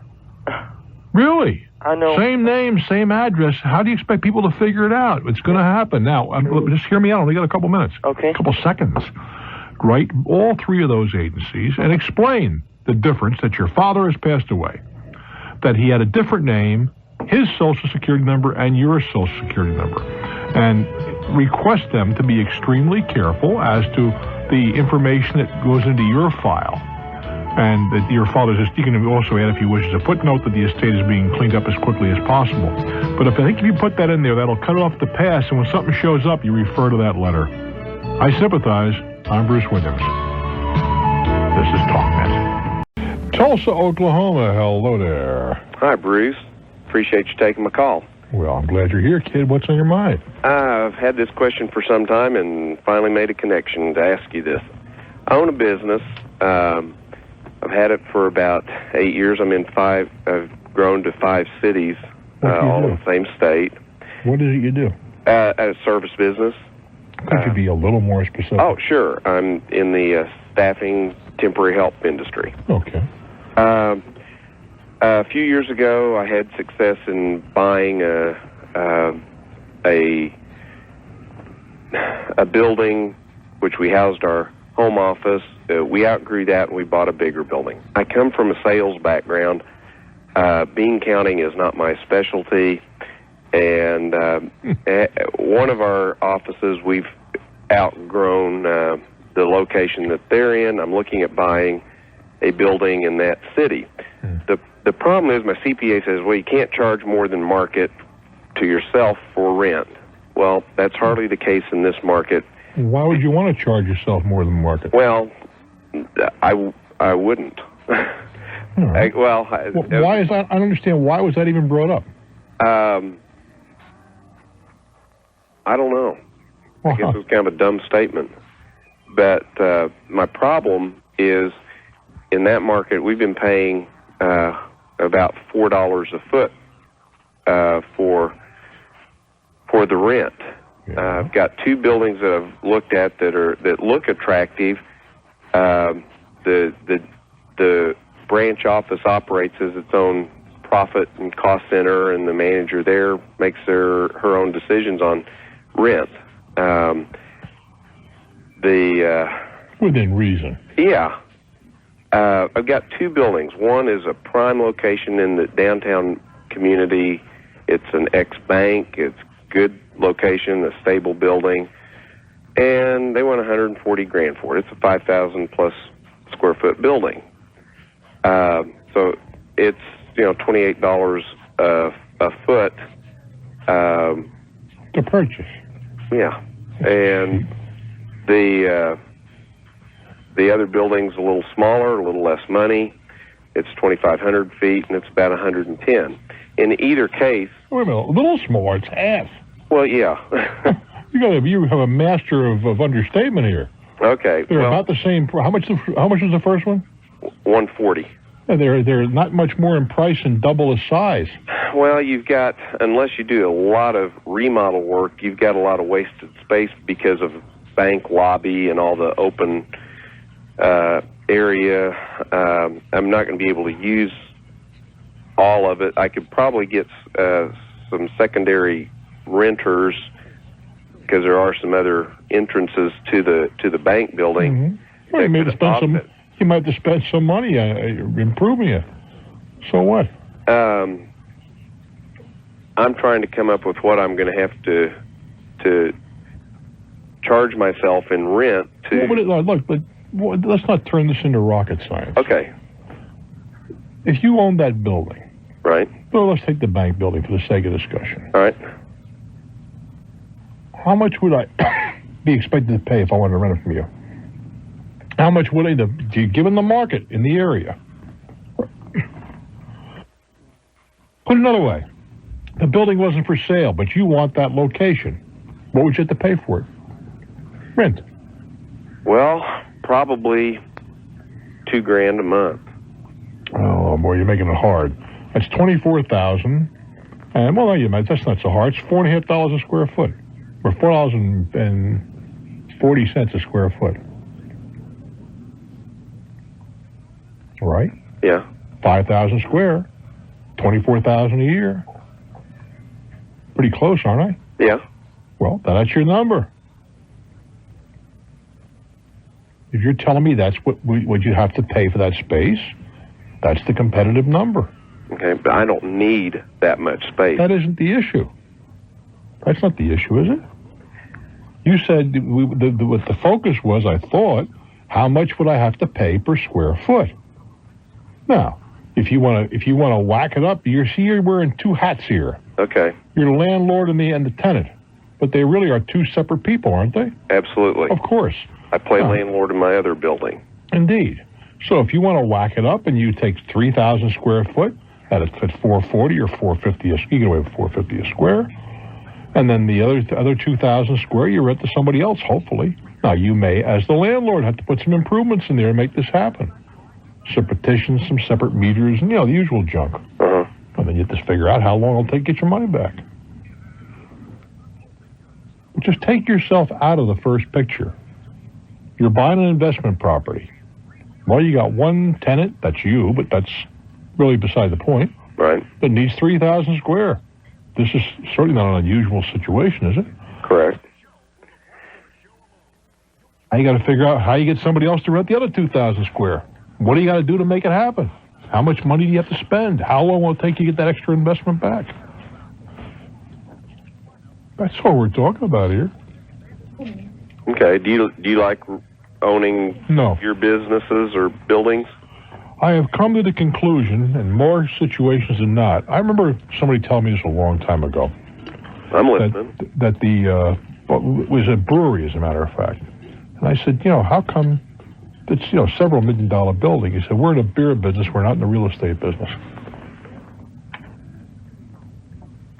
We put our money into beer. Let somebody else put it in real estate. Now, having said all that, I don't have any problem with having a secondary interest. But they should be, not dependent on one another. Do you see what I'm saying? Okay. As an individual, what's your first name? Steve. All right, Steve wants to go in the real estate business. Steve happens to have some businesses that need real estate. I have no problem with marrying those two things, but they are separate and distinct. We are in the nightclub business, as you know, right? Yeah, right. We don't own any locations.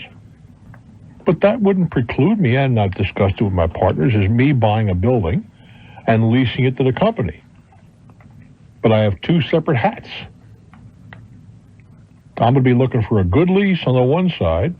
I'm going to be looking for a good income on the other side. And those two are not mutually exclusionary.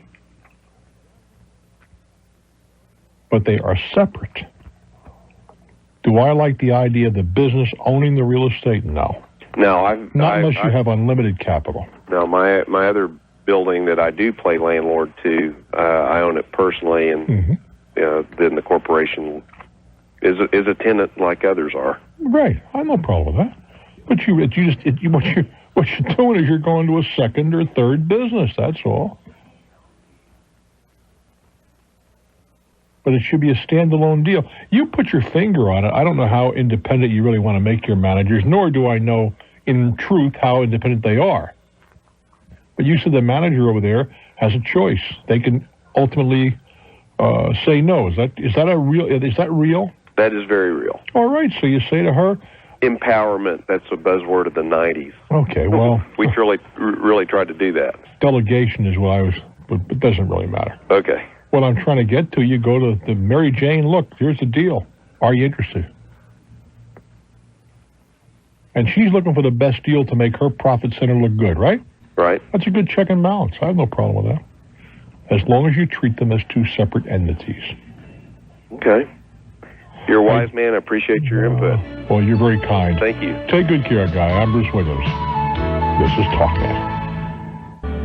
Hello there, Grand Rapids. Welcome to my world. Hi, Bruce. How are you? I am just fine, thank you. I'm having a customer service problem with a major airline, and I just wanted to get your opinion and advice on it. Let's talk.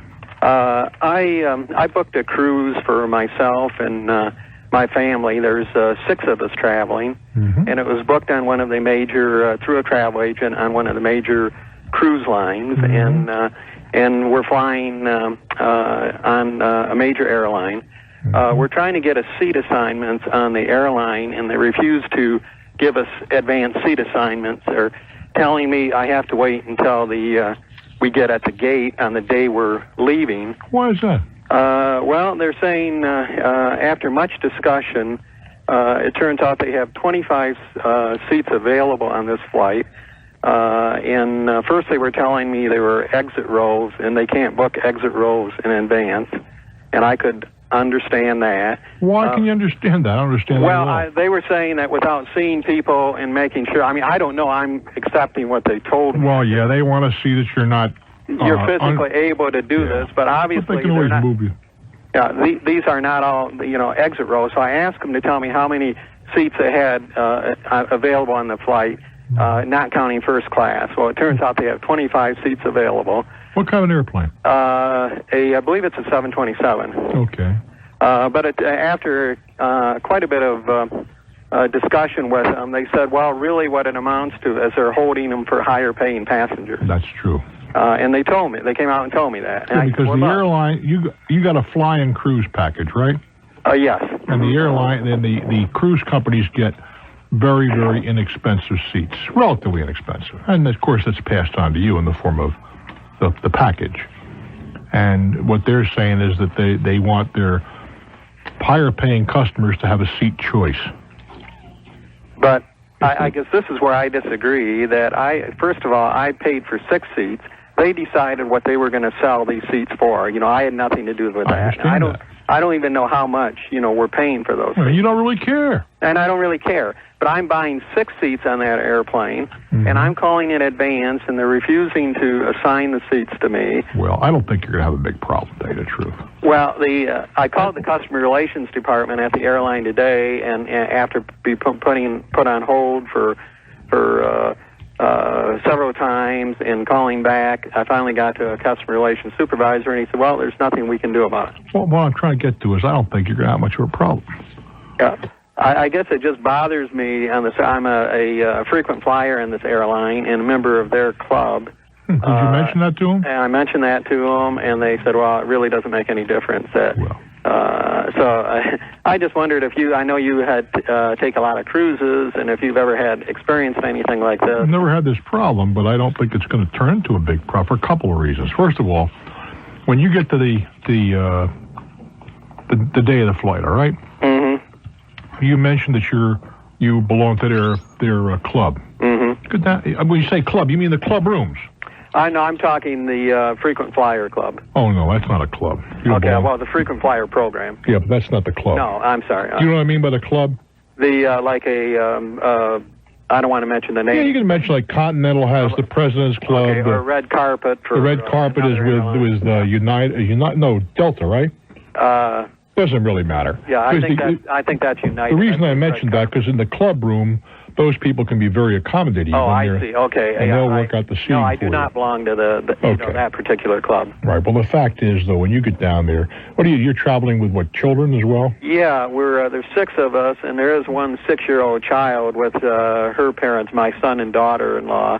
And they have to sit together, obviously. Well, they don't have to. But it's difficult. You can't put a 6-year-old child alone without. Of course you can. Why, of course you can. Well, I've done it. Yeah, well, you can do it, but it's It's not a big deal. Yeah. Really, it's not. But the point being that the day of the flight, you're going to find that even when you get on the plane, you'll get people to switch around with you. So you sit together. You might not all 6 sit in a bunch, but who cares? You can't talk anyway. You're not going to get 6 across if that's what you're looking for. No, and I'm not really looking for that. We just, we don't want to get stuck in the middle seats I like to get up frequently and use the restroom I understand what you're saying, but it's generally you can negotiate. Yeah. I mean, somebody may have to sit in the middle seat, but that's an appropriate place for a 6-year-old. Mm-hmm. Yeah, because they're little. Sure, and with them, that would be fine. Well, I'm trying to get to is I think you're getting worked up over something that's not worth getting worked up over. Well, I guess I run a business, and from a customer service standpoint, it just seems a ridiculous position. I don't disagree with you. For an airline to hold that position and maintain it.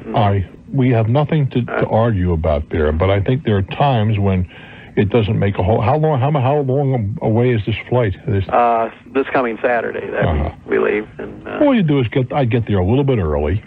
Where are you going from where to where? We're going from Grand Rapids, Michigan to Chicago, and then from Chicago to San Juan, Puerto Rico. Mm-hmm.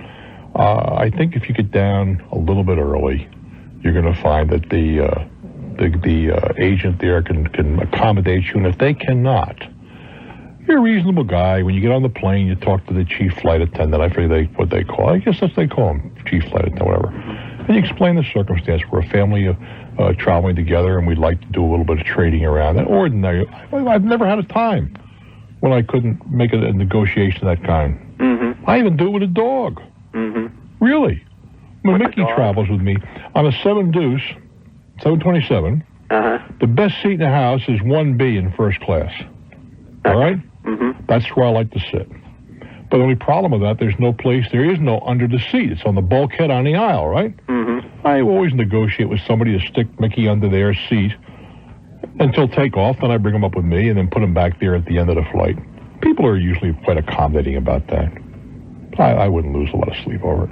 Yeah, just one of those things on customer service, I guess, that I know what we do to accommodate our customers. We do the same thing. And it bothers me that an airline would come out and tell you they're saving these seats for higher-paying customers and refuse to do anything more about it. Well, on the one hand, you mentioned you were in the frequent flyer program, right? Mm-hmm. And they do their very best to get you into the frequent flyer program. Mm-hmm. But then when you redeem the seat, oftentimes we're saving that for a paying customer. What the hell am I? How do you think I got these miles on me? Right. I agree there. I mean, I can think of so many examples of customer service. I walked in just out of more out of curiosity than anything else, as it turned out, into a new car showroom last week or two. Mm-hmm. I stood there, I guess the better part of 15 minutes. Nobody even said hello, except the greeter. Oh, if you give us your business card, you can win a restaurant deal for 2. I said, I can afford my own lunch. All I want to do is maybe get a price on this car. And for 15 minutes, I hung out. Nobody went near me. Now, to me... Oh, really? That's absurd. Sure. Right. That's absurd. Now, maybe I didn't look the part. I generally don't. I wear jeans and boots. Mm-hmm. That's the old cover in the book routine, but you know what I'm suggesting. Right. Yeah, and I know it's not worth getting terribly upset about. I guess you have to wonder how a lot of people run their businesses. Yeah. Honest to God, you take a look at them well, the hell with you. If you don't want to do business with us, go ahead. I don't see how they stay in business, but apparently they do. Yeah, that's my feeling exactly. But I would listen. Don't want to spoil your trip. Okay. Well, you're going to go. You're going on a Saturday too, right? This coming Saturday, the 17th. Yeah, this coming Saturday. The 17th. Well, I'll tell you, it's another reason. You picked a very bad day to go. Well, because of it's busyness? an extremely heavy travel day. That's right. You doubt what I'm saying? Go get a reservation on that Saturday. I can see maybe why they told you what they did. Well, that's a blackout day for a lot of airlines. You can't use it's so much traffic. You cannot use frequent flyer miles or special things. Yeah, I know there are blackout days. Well, so the 17th of December with many airlines is a blackout day. Well, this cruise, we want to be back before Christmas. So I understand. I'm not criticizing you. You're coming back Christmas Eve, I guess, huh? A day before Christmas Eve, actually. It's a 6-day cruise instead of a 7. Where are you going? We're going to fly or start you're going to San Juan. San Juan, and it's the Eastern Caribbean route. St. Croix, St. Thomas, St. Martin. There's 2 other islands that we... In 6 days? Yeah, and they hit an island a day for 5 days, actually. So, you get back on Friday, huh? We get back on Friday, right? What, do they short that up just because it is Christmas? Just because it's a week before Christmas, so you don't have to fly back on Christmas Eve day and get stuck in some airport on Christmas Eve. And, you picked 2 lousy travel days. 17 and 23 December are 2 extraordinarily heavy travel days. Well, that's why I was quite interested in having seats assigned in advance, because I can imagine how busy they're going to be. And I hear you, but I can appreciate why they're doing what they're doing, because they're going to sell they're going to, in all likelihood, sell every. I don't know about Chicago San Juan, but most of the routes, they're going to sell every seat in the plane. Right, but they ought to take you in priority. I would think. And, their priority is the higher price tickets. Yeah, right. Because the ones that are left are going to go for Broadway prices. Mm-hmm. Probably 2 or 3 times what you're paying per seat. Mm-hmm. Of course, I bought 6 seats, so it doesn't matter. What difference does it make? They don't care if one guy buys 6 seats or 6 people buy 1 seat. Mm-hmm. At the end of the month, when you add them up, it doesn't change. You don't have any other advice on who to call other than public relations? I think that you're probably wasting your time. Mm-hmm. But I wouldn't worry about it. Have a great cruise, my friend. Okay, thank you very much. Think of that cold weather you leave them behind. I'm Bruce Williams. Hang in. This is Talknet. Hello there, Buffalo. Welcome to Talknet. Good evening, Bruce. My name's Mark. Yes, Mark. And I was calling you to find out your advice. I just started an investment club with myself and 4 other friends. And I just wanted your advice. You're the organizer of this thing? Yes, sir. Okay, go ahead. Okay. I just wanted your advice on a new club starting out. We follow the rules of we belong to the NAIC, which is the National Association of Investments Corporation. Okay. They offer you a lot of the startup information. Right. Go ahead. And we're just getting started. Officially we started last September. Unofficially, I've been recruiting these guys for probably a year. Pretty hard. How much you guys going to kick in a piece? $100 a month, so $500 total. And how much initially? That's what we start with. I initially started, said let's everybody put up $1,000, but we just graduated from MBA school and everybody's scrambling for a job and paying off loans. So. Right. Well, that was my next question. Or what disciplines? You see, if you get involved in one of these things, I've never been in an investment club. Let's start with that. I have been in kind of involved in some investment groups, where several of us got together and pooled some money and did some stuff. Yeah, same thing. Well, it's not quite the same thing. Not quite the same thing. In that when we did that, we were looking for various disciplines. Which we had an attorney. One of the guys we picked was a lawyer, so he could contribute his services and his expertise in that area. Another fellow was an accountant. Another guy was a developer and so forth. Do you see what I'm getting to? Yes, I understand. So I want to know what I guess you're all young. Maybe there's no real answer to what your backgrounds are in terms of expertise. If you're all looking for jobs and stuff, that's even not a detriment necessarily, but it's not an asset either. Right. Basically, I've had my job. I know the 4 other men pretty well, and they're all have different areas of expertise, as much as we can have one at this point, and call it expertise. Well, what do you do for? Well, no. For example, if one of you mentioned you all got together in a master's program of some sort. Yes, sir. Well, if one of you guys was working for a major pharmaceutical house, I would think that you might get a lot of scuttlebutt about what's going on in the area of medicine and whatever. Oh yeah, absolutely. But then you'd use that. That's not using. You're not using inside information improperly. If you know there are things going on that might seriously affect the market in one way or another, I understand. You use that information. Yeah, but we're all actually pretty diverse in that aspect too. Well, what kind of that's fine. What do you got? I'm trying to look for some information you can mine, or give assignments to the other guys. Yeah, we actually have one man in the works for a bank, and he's taking care of the banking industry. Okay, well that's what I'm getting to. Okay. And they think the first thing I would do is try to get more people. Well, the reason we don't get more people is we're all in different parts of the country, so we're doing it by conference call. Do you really? Yeah, so it's tough, but we're sort of sloughing it since we're not saying our company names. We're sloughing it off on our company. Yeah, I bet you are. Mm-hmm. And saving a little money there. Well, but yeah, you're not saving any money. You're just, unless they have dedicated lines, you're kind of stealing the service from the company. Yeah, I guess you could say it like that. I would say it exactly that way, because I've found somebody in one of my companies using the phone making excessive long-distance calls. You tell me what it's not. It's stealing. Yeah, I can't disagree with you. Well, I don't know that I'd start out that way. But I can tell you that I have permission to do it for my company. Well, that's another matter. If they're willing to donate, that's a different story. I'd still like to see more people. Well, the idea of having I see you're all good friends and so forth, but I guess there's no great reason why you shouldn't be spread out. But part of the fun of having an investment club or whatever is getting together for lunch, and physically, I would encourage you to try to get tied up with some people that are local. Yeah.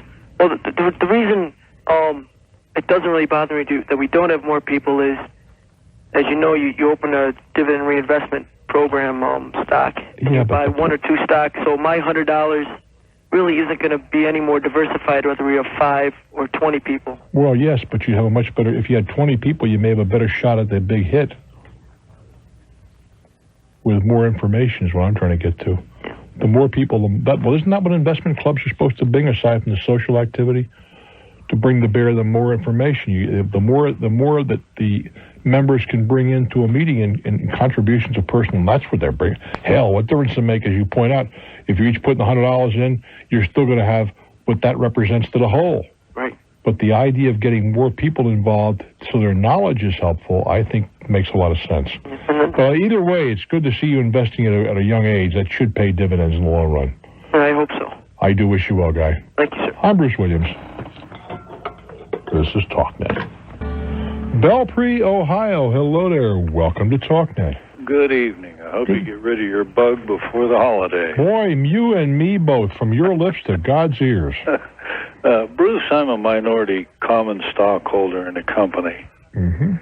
They have, by and large, bought back all the stock except mine. Closed corp.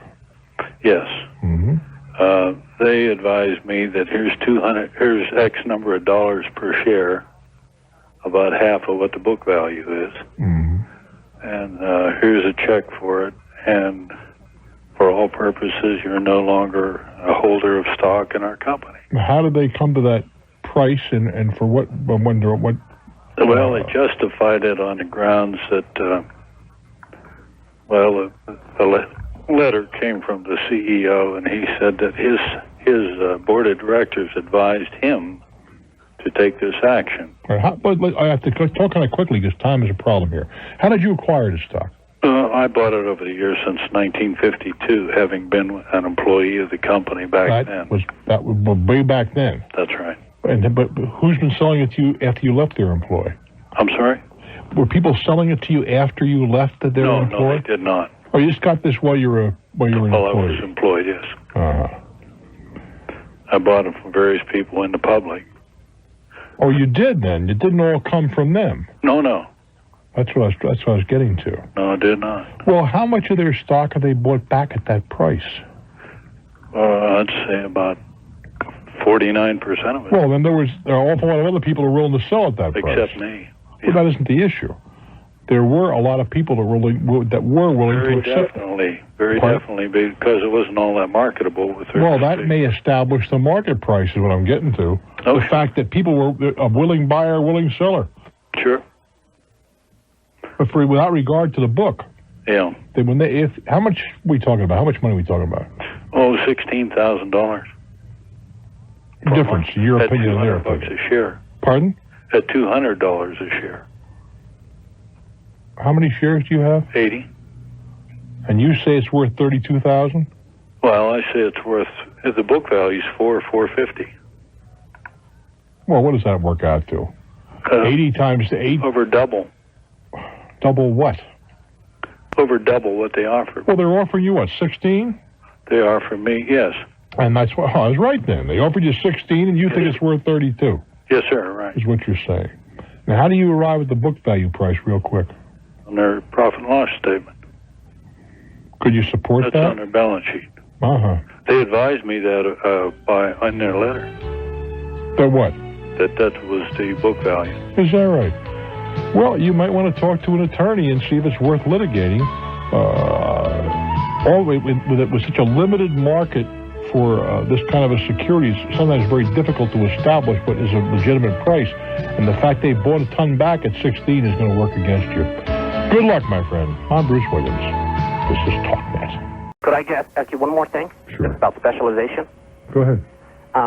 Instead of just doing landscaping in my trade right now, I want to specialize in just doing what we call the construction of waterfalls and hardscape. Anything in the landscape that does not grow is what I'm trying to say. Is there enough business to keep you occupied? I believe so. Well, why do you want to do that? Because I can, as I train my personnel more and more, they become more valuable and cost more in masons and in rock sculptors. Well, why don't you make a subdivision in your company or a separate company within your company? But why give up the other stuff if the business is there?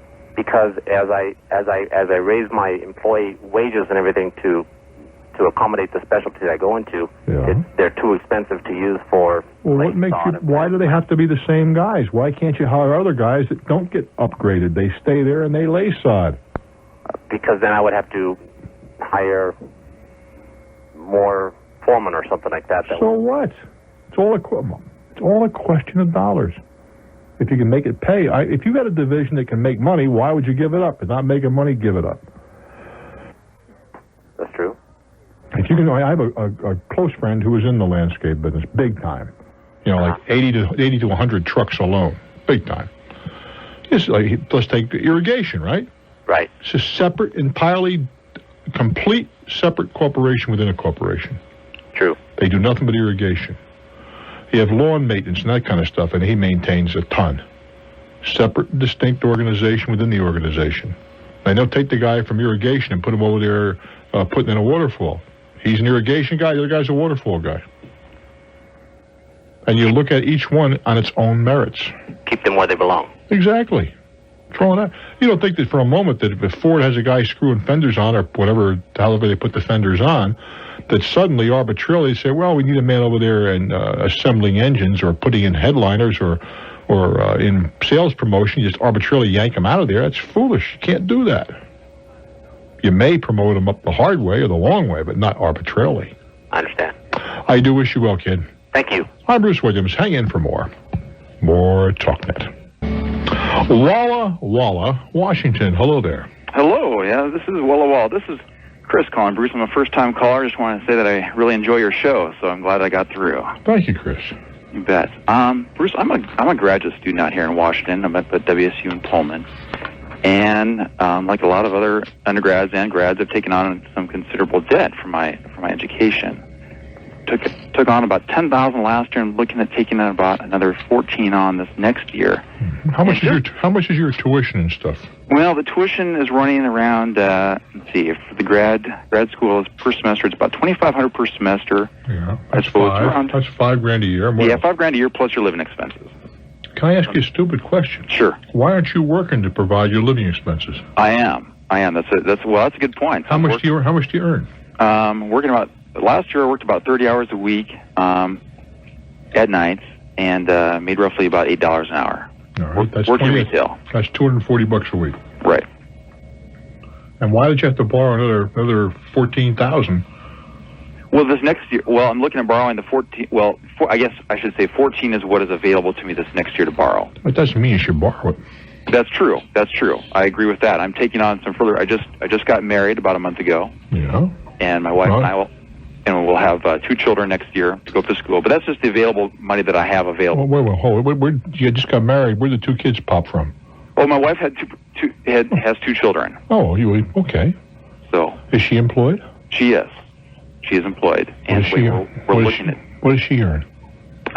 She earns probably around 15 a year when she's working full time. However, this past year she was going to school full time also and working part time. All right. So, kind of got all those things that we're looking at. Now, now, next year, I guess the thing that I heard on the radio today kind of struck a note of interest in me is that a law, I guess, has been passed, or an initiative has been passed that has been supported by Bill Clinton that is enabling students now that have federally guaranteed loans to extend the repayment period from 10 years out to 30 years. But it's only in certain schools. That was my question, how familiar you were with that. Well, I read the article in USA Today, and Danny was kind enough to go to our newsroom and pick up the AP story, which he faxed to me and I have in front of me. Okay. This is a great idea and a crappy idea. That's what I wanted to get from you. The good news, in my opinion, okay, I think Mr. Clinton is right on target. Well, I've been saying this for years. That puts him on target. It's a little late. That the loan should come direct from the government. Why pay a profit to a middleman? I have no problem with that. But I think the idea of extending loans out 25 years is absurd. Patently absurd. Okay. You're going to tell a guy he's 50 years old still paying for his college? Right. 25 or 30-year loans? But that's Mr. Clinton's generation's mentality. Right. How much a month is the only way they know how to figure. Yeah. Never mind what does it cost. How much a month? In a $20,000 loan, you'll pay back over $50,000. Right. That's absurd. Even at the low interest rate of 6%. That's right. No, the idea is, I think, first of all, let me back up a little bit. Every academically able American should go to college if he or she wants to. Right. Money should not be a factor. They should be able to go to whatever school they are able to attend in terms of their intellectual capacity, without regard to their background, whether they're rich or poor. Okay. I think the money should be available to be borrowed. And I also think that you should hold their children, their Social Security number, their taxes, everything in hostage until they pay off. Right. I am in total agreement with that. There's under no condition should be discharged by any form of bankruptcy or whatever. Exactly. Okay. But I also think that if you want to, you don't have any money. Tough.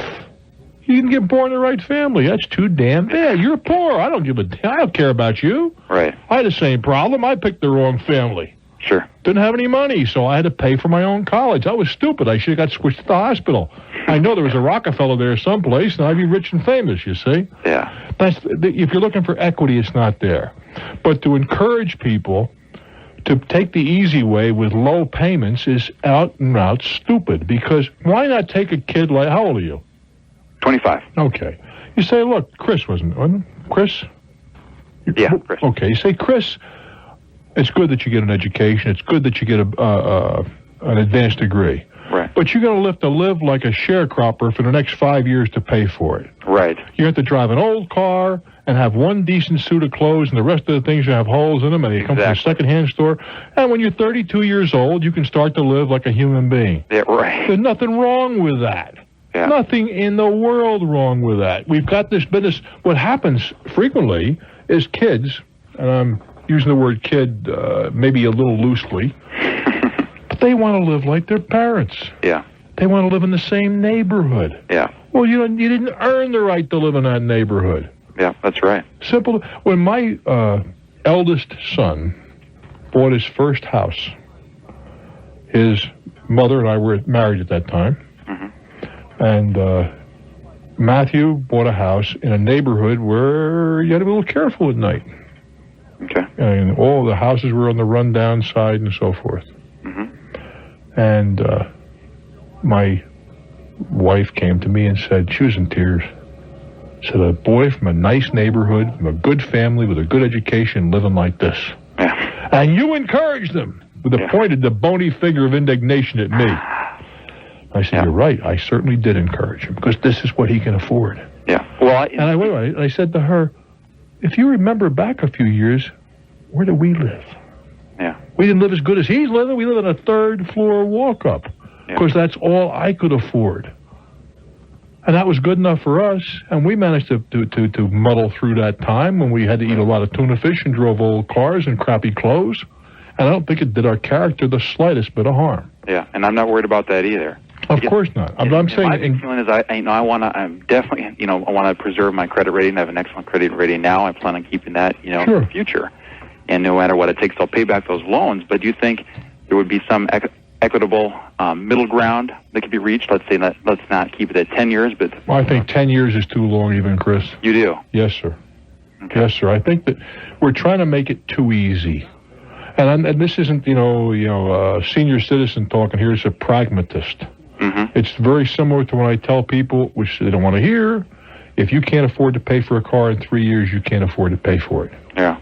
You're over your head. In this day and age, though, you look at the job market and you look at, people with and I have an undergrad education, and you look at the market they're facing with an undergrad education, and they almost can't afford, and I can't afford not to go on to graduate school. Hold it, Chris, but let's assume that you do and whatever, right?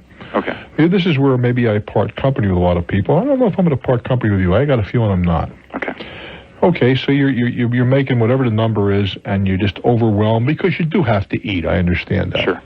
What is wrong with working 30 or 40 hours a week, quote, part-time, and every penny there that you put into it is devoted to debt reduction? Well, that's a good point. It louses up your social life. And you're going to say, but I don't even see my kids regularly. Well, they're going to have to muddle through with that. I'm surprised. I had 3 kids as an undergraduate, so I know what it's all about. Sure.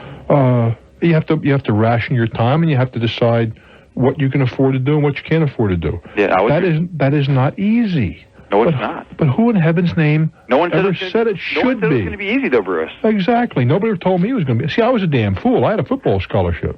And then they threw a war. I couldn't have a war without me. Yeah. And so I went off, and then when I came back, I had the GI Bill, which didn't pay a hell of a lot for my generation. Nothing like World War II.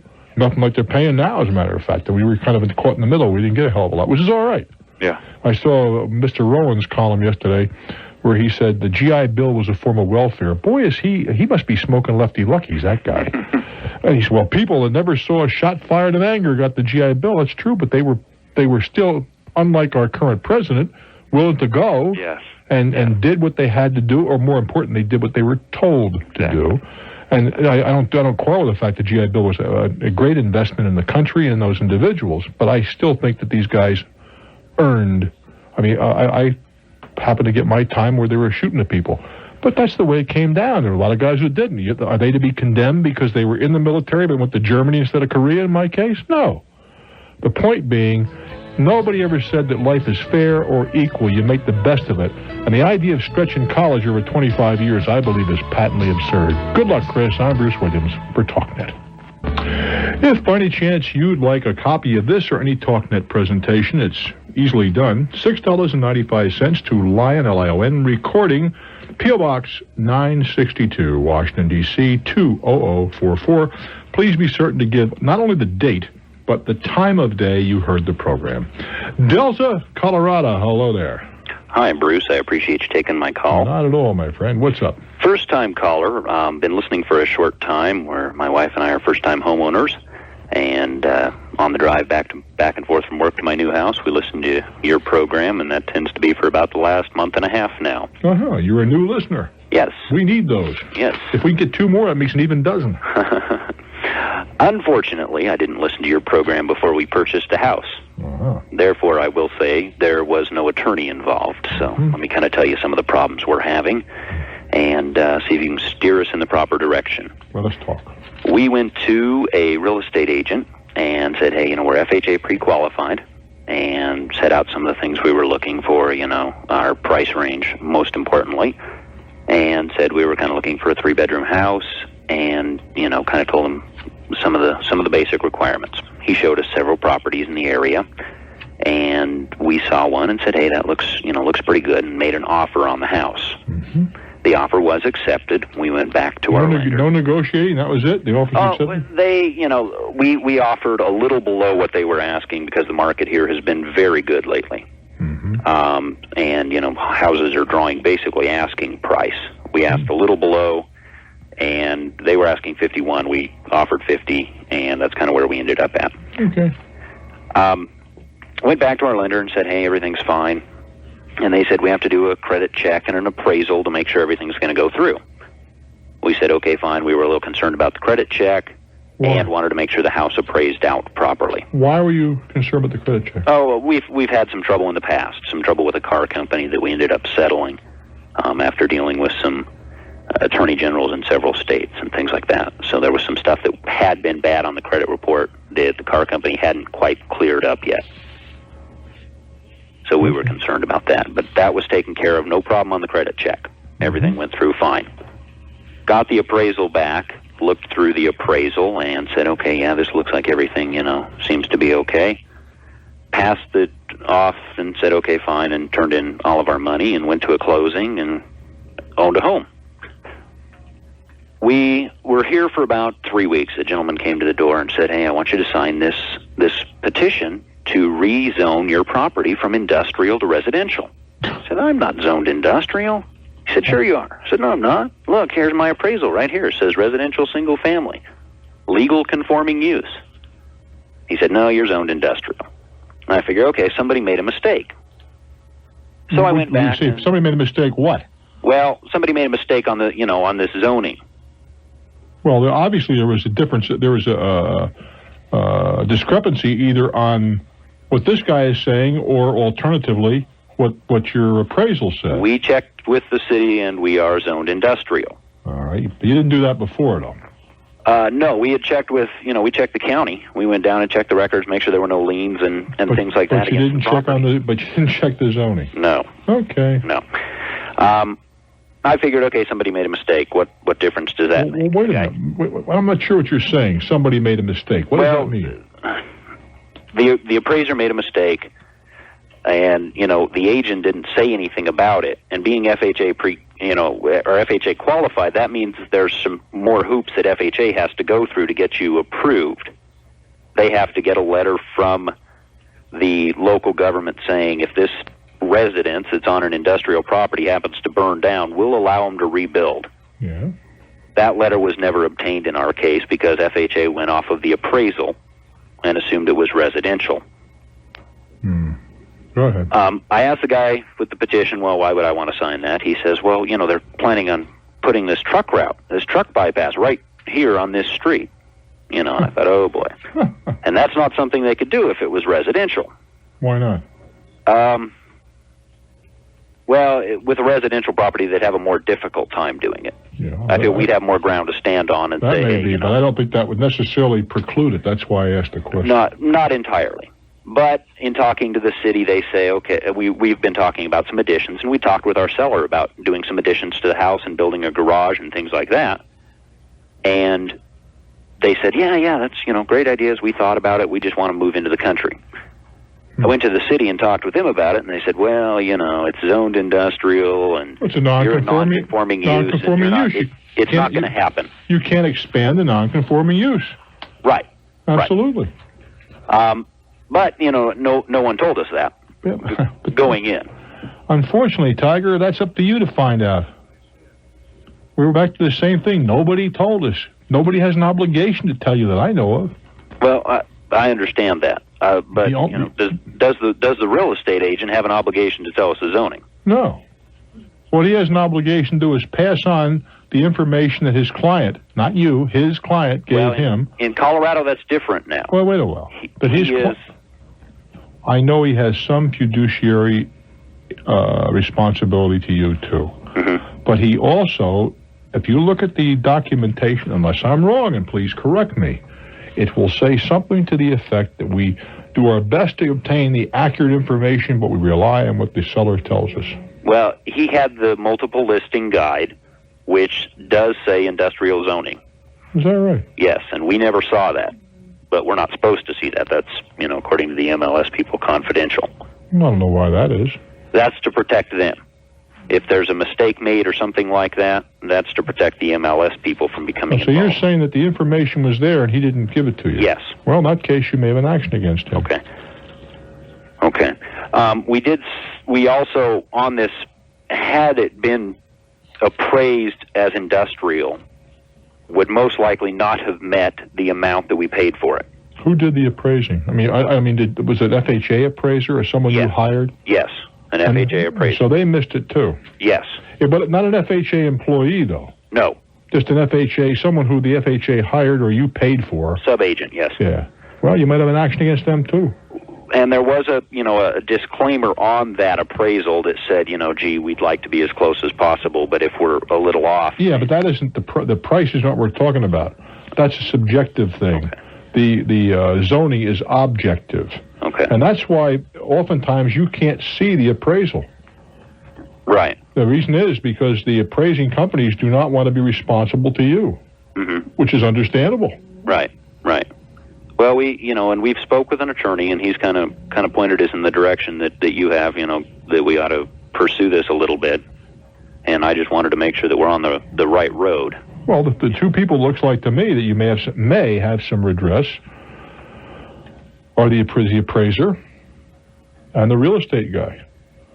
Okay. The real estate guy, because the information was there clearly in the multiple book, and he didn't pass it on to you. Now, that's something he should have done. Right. And he certainly should have been able to see that. That doesn't require a rocket scientist. And, had he passed that on to us, we would have probably not bought the house. Well, or we would have at least checked into what that meant to us as far as, Well, you see, that's one of the things that you can allege. There was a deal killer. Yeah. And he's out there to earn a commission, and he wasn't about to come up with a deal killer. Right. That's your allegation. Let him prove otherwise. Okay. Well, I appreciate your time. I think you've cleared things up. Well, I don't know about that, but I do think that from now on, did you learn something? Absolutely. Everybody take Bruce's advice. I wish you well, Guy. I'm Bruce Williams. This is Talknet. The capital of the Commonwealth of PA, Harrisburg, Pennsylvania. Hello there. Hey, Harrisburg, are you there? Eldora, Iowa, son of a gun. Bruce. Yes. Good evening. Good evening. I've just gotten a new job. I've been working there about a month and commuting on weekends, and we finally got a house ready to start moving. All right. And when I talked with people about the job, they negotiated a moving allowance with me. I got some estimates from some national moving companies because we're in a town of 3,000. We don't have any local movers here. All right? So I got some people from some of the surrounding metropolitan areas to come in and give estimates. They said that we had about 18,000 pounds of household goods and that it would take a full semi. And boy, you got a big house, huh? Got a lot of books. And I got 4 kids. Yeah, there you go. Okay. So for the 9 tons, they estimated about $6,000 to move it up to Minneapolis. How far is that from you? It's about 190 miles. Now, that includes them getting everything onto the truck, which they said they're going to have an allowance for taking it down our driveway because they can't get the truck up the driveway. We're kind of out on a gravel road. And then once they get it up there, they will unload it. And so that's the whole thing from door to door. Now, when I talked to the guy that I'm working for now, he said, oh, that's too much. So he went and talked to a mover in Minneapolis who said, we can do it for $4,000. All right. The only problem is now that I'm up there and I'm talking to these guys, it turns out they're a local mover. And while they can come down here, they have never been to the house. They've never seen it. And all they're working on is the basis of that 18,000-pound estimate.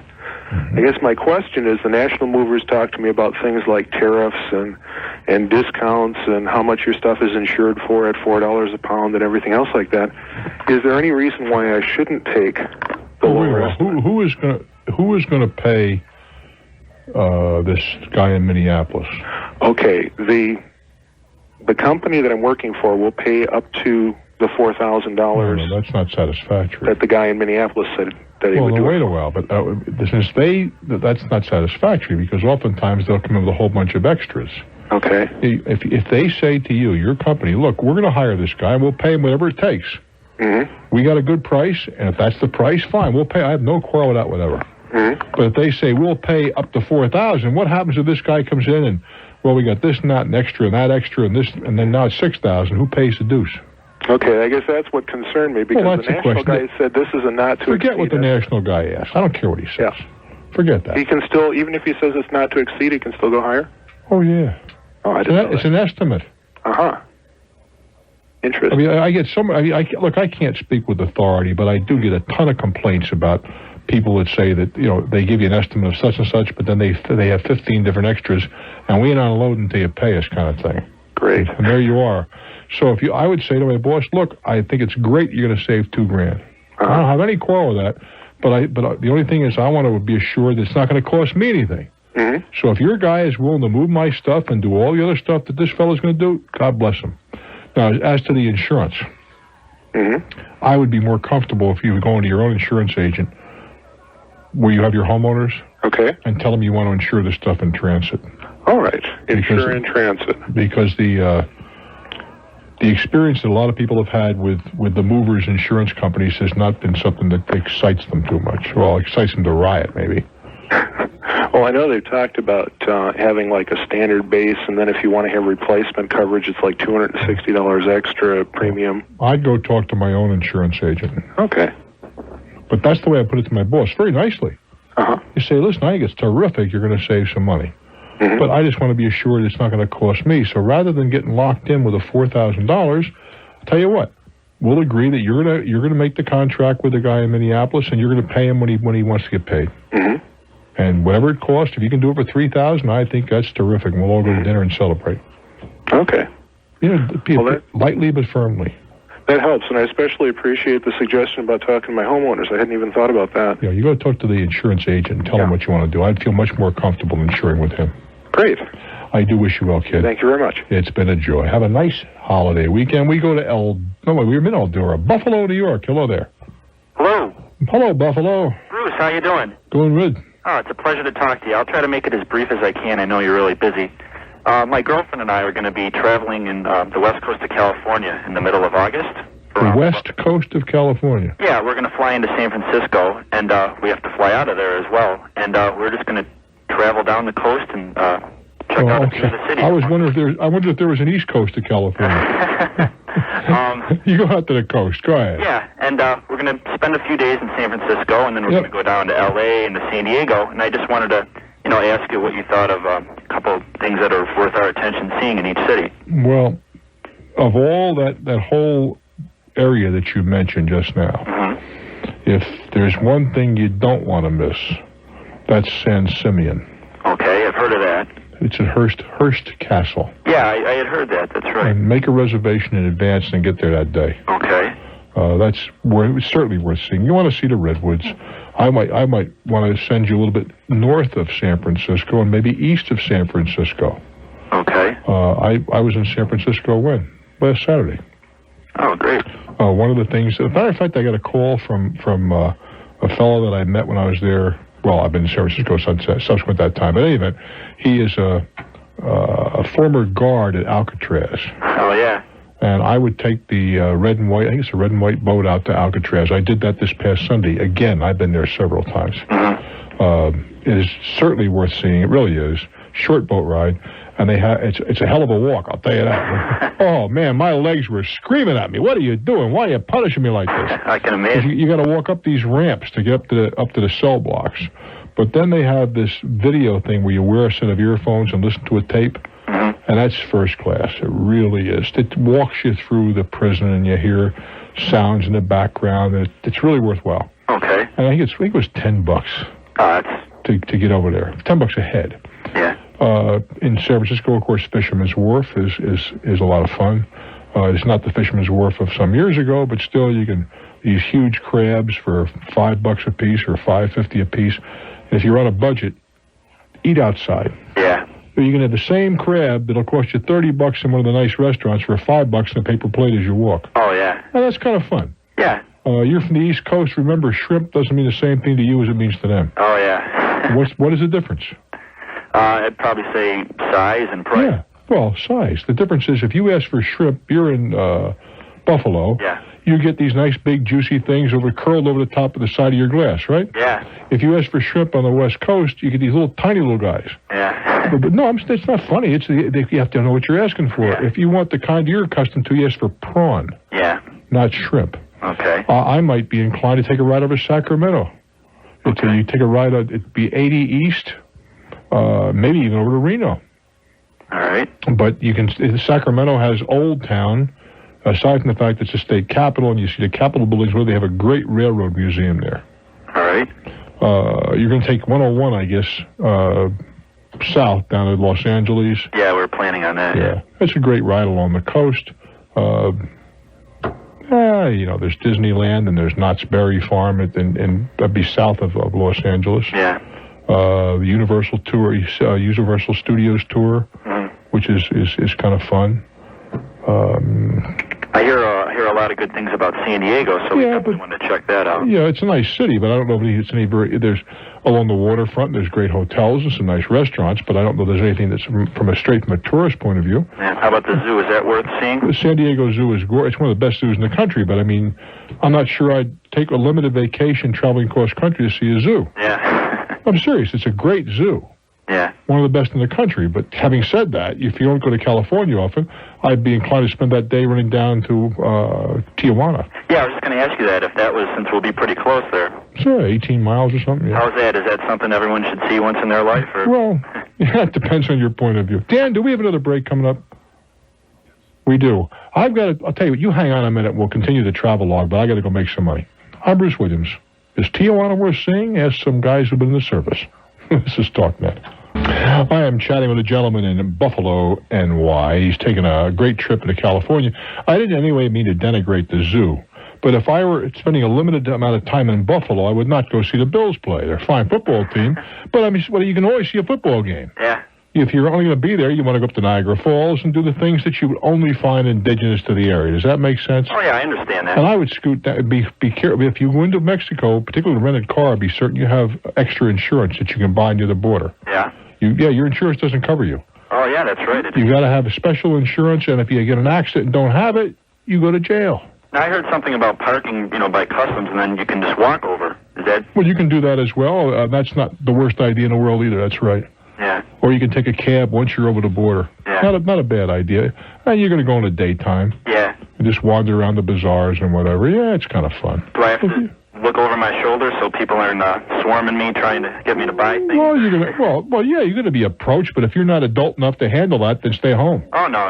It goes with the territory. Yeah. I've never really encountered anything like that, so Well, it's about time. How old are you? 23. Well, it's about time you did. Oh, yes, and you want a proof of citizenship if you're going to wander into Mexico. You'll need that to get back in this country. Hey, have a great trip, kid. It's a lot of fun. I was just thinking, a week ago tonight, I was in Los Angeles. Son of a gun. Wonderful country, how we can bop around, isn't it? Hey, I want to thank all you guys for joining me, making this thing so easy for me. I'll never forget that you're the boss. No, I'm not Perot. I'm Bruce Williams. This is Talknet. They usually don't have a future receivable. They usually sell on the spot. They're selling by mail order, and they're selling at trade shows, and they usually collect the money right now and ship How about cash in the corporate account before they raid it? They probably have in reserves $25,000 or $30,000 in cash. So that $50,000 is in jeopardy. Would think so. They also own. How about his personal assets? Personal assets. They own their home free and clear. Yeah, well, that you can protect. What else? Cars too. That one car each they can protect. What else? That's it. They also probably the only other asset they have would be about $25,000 in rare coins that they kept. How about stocks, bonds, None. Cash? So then they aren't so far ahead of the game as you started to imply. They're probably at $100,000 in jeopardy. Yeah. Worst case scenario. Okay. I'm picking on him because I'm hoping somebody is listening, you see. He's already done the dirty deed. We're taping this. But no, I'm not thinking about him so much seriously as somebody else listening along the party line. Right. That would be tempted to economize that way. Because I've talked to friends, I'll keep this company alive. Right. Well, what were they doing before? Well, they had, there's 6 accidents with their trucks. You got to be kidding me. Snap it off. Yeah. Get rid of it. This is basically what I told them. I asked them why, and you're right. They did it to save the filing fee for a new corporation. Yeah. I basically told them, I said, the way they're operating now, they could operate as a sole proprietorship. They don't even need a corporation. Well, they're not that big. I'm not sure I agree with that, but that's that could be. But that's another program. But the point is, they better get representation. I don't know if he's liable or not. Okay, my question about finding an attorney. Yeah. He's talked to 2 or 3 attorneys and interviewed them to find out what he could do, and the best he got was, you're in a little bit of trouble. I might be able to get you out. I need a $4,000 or $5,000 retainer to continue. Well, what do you expect? Is that reasonable? I don't know. I don't know what attorneys. Mr. Clinton's got himself into a bit of a bind, doesn't he? Yeah, I should set up a national fund where I can have people send money to it. There you go. But Mr. Clinton has got himself into a bit of a bind. And they're talking about $1 million legal fees. I know. Now, I don't know if that's reasonable or not. It doesn't seem reasonable to me. Mr. Simpson has got himself into a very, very tough bind. I think. They're talking about multi-million-dollar legal fees. I'll tell you. No, hold it. If I ever got in Simpson's trouble and I had the money, I'll tell you, Shapiro would be worth all of the money. I understand that, but the fact is, I don't know if what I'm trying to get to is I don't know if those fees are reasonable or not. I don't know the answer. I don't know if anybody knows the answer to that. Whether it's necessary to... A separate question, if you got time for me. Yeah. A part of this lawsuit, or this I don't know what we could call it. They're having a hearing, I guess, at the end of July, and he has to respond by then, of course. Mm-hmm. They're pointing out in there that they feel that my son-in-law may also be guilty of fraud because he bought coins and sold coins to this gentleman or for him. Yet throughout all his records, he shows that he made, on average, about 4% per transaction. Well, he may very well have solid defense. Yeah. But the unfortunate thing is that defense is expensive. And I was trying to draw parallels in the illustrations that I just gave you. Yeah. That one of the reasons that we carry insurance is that oftentimes the cost of defense exceeds the cost of a reasonable settlement. But that's our system. Is there insurance that he could have been carrying to protect him against this? Whether they allege fraud, I don't know. E&O, yes. Errors and omissions, yes. Yeah, well, I think he can prove that he didn't commit fraud because his commissions were so small. He may be perfectly clean, but it's going to cost him. Yeah. And he's going to have to defend the corporation as well. There's no point in stripping it now. It's too late. Take good care, Guy. I'm Bruce Williams. Thank you very, very much. It's been a pleasure, my friend. And I don't mean to I wasn't picking on him, but I'm hoping to impress upon some of you guys along the party line that those nickel and dime economies sometimes can be extraordinarily expensive. I'm Bruce Williams. This is Talknet. All right, Syracuse, it's your turn. Hello there. Good evening, Bruce. How are you? I am well, thank you.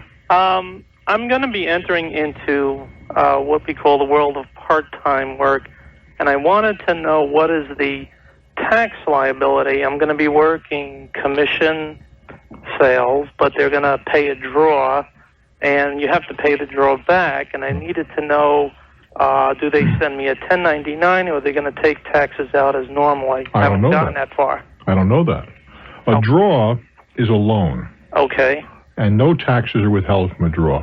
And the commission? A draw is a loan. Okay. But when you pay back the draw, it becomes income, and then you got to pay the taxes. Okay. Would I have to ask them whether they're going to take taxes out or not, or is that an option? You don't take taxes out of a draw. Okay. A draw is a loan. Now, what about the commission? Commissions, tax, I don't know what your relationship with them is. Is it an independent contractor? What are you going to be selling? Major appliance goods.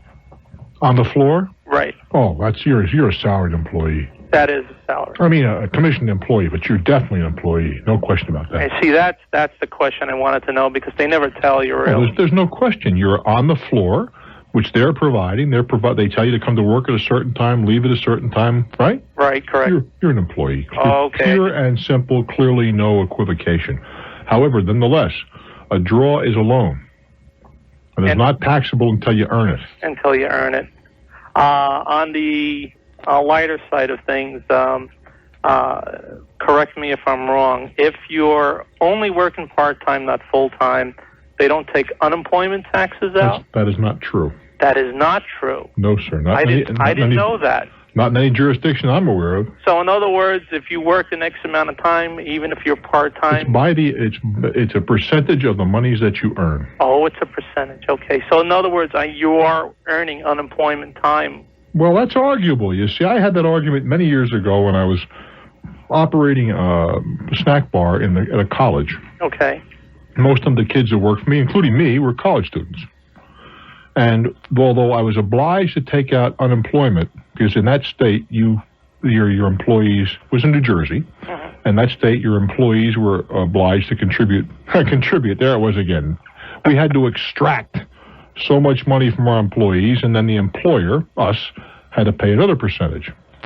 And yet, when the kids would go down and try to collect, they say, "Oh, you're a full-time college student. You can't collect, but you took my money." Well, they finally changed their point of view on that arrangement. And yes, if we can take it on a part-time basis, you got to get paid on a part-time basis. I see. So in other words... I don't know if that's true or not in your state.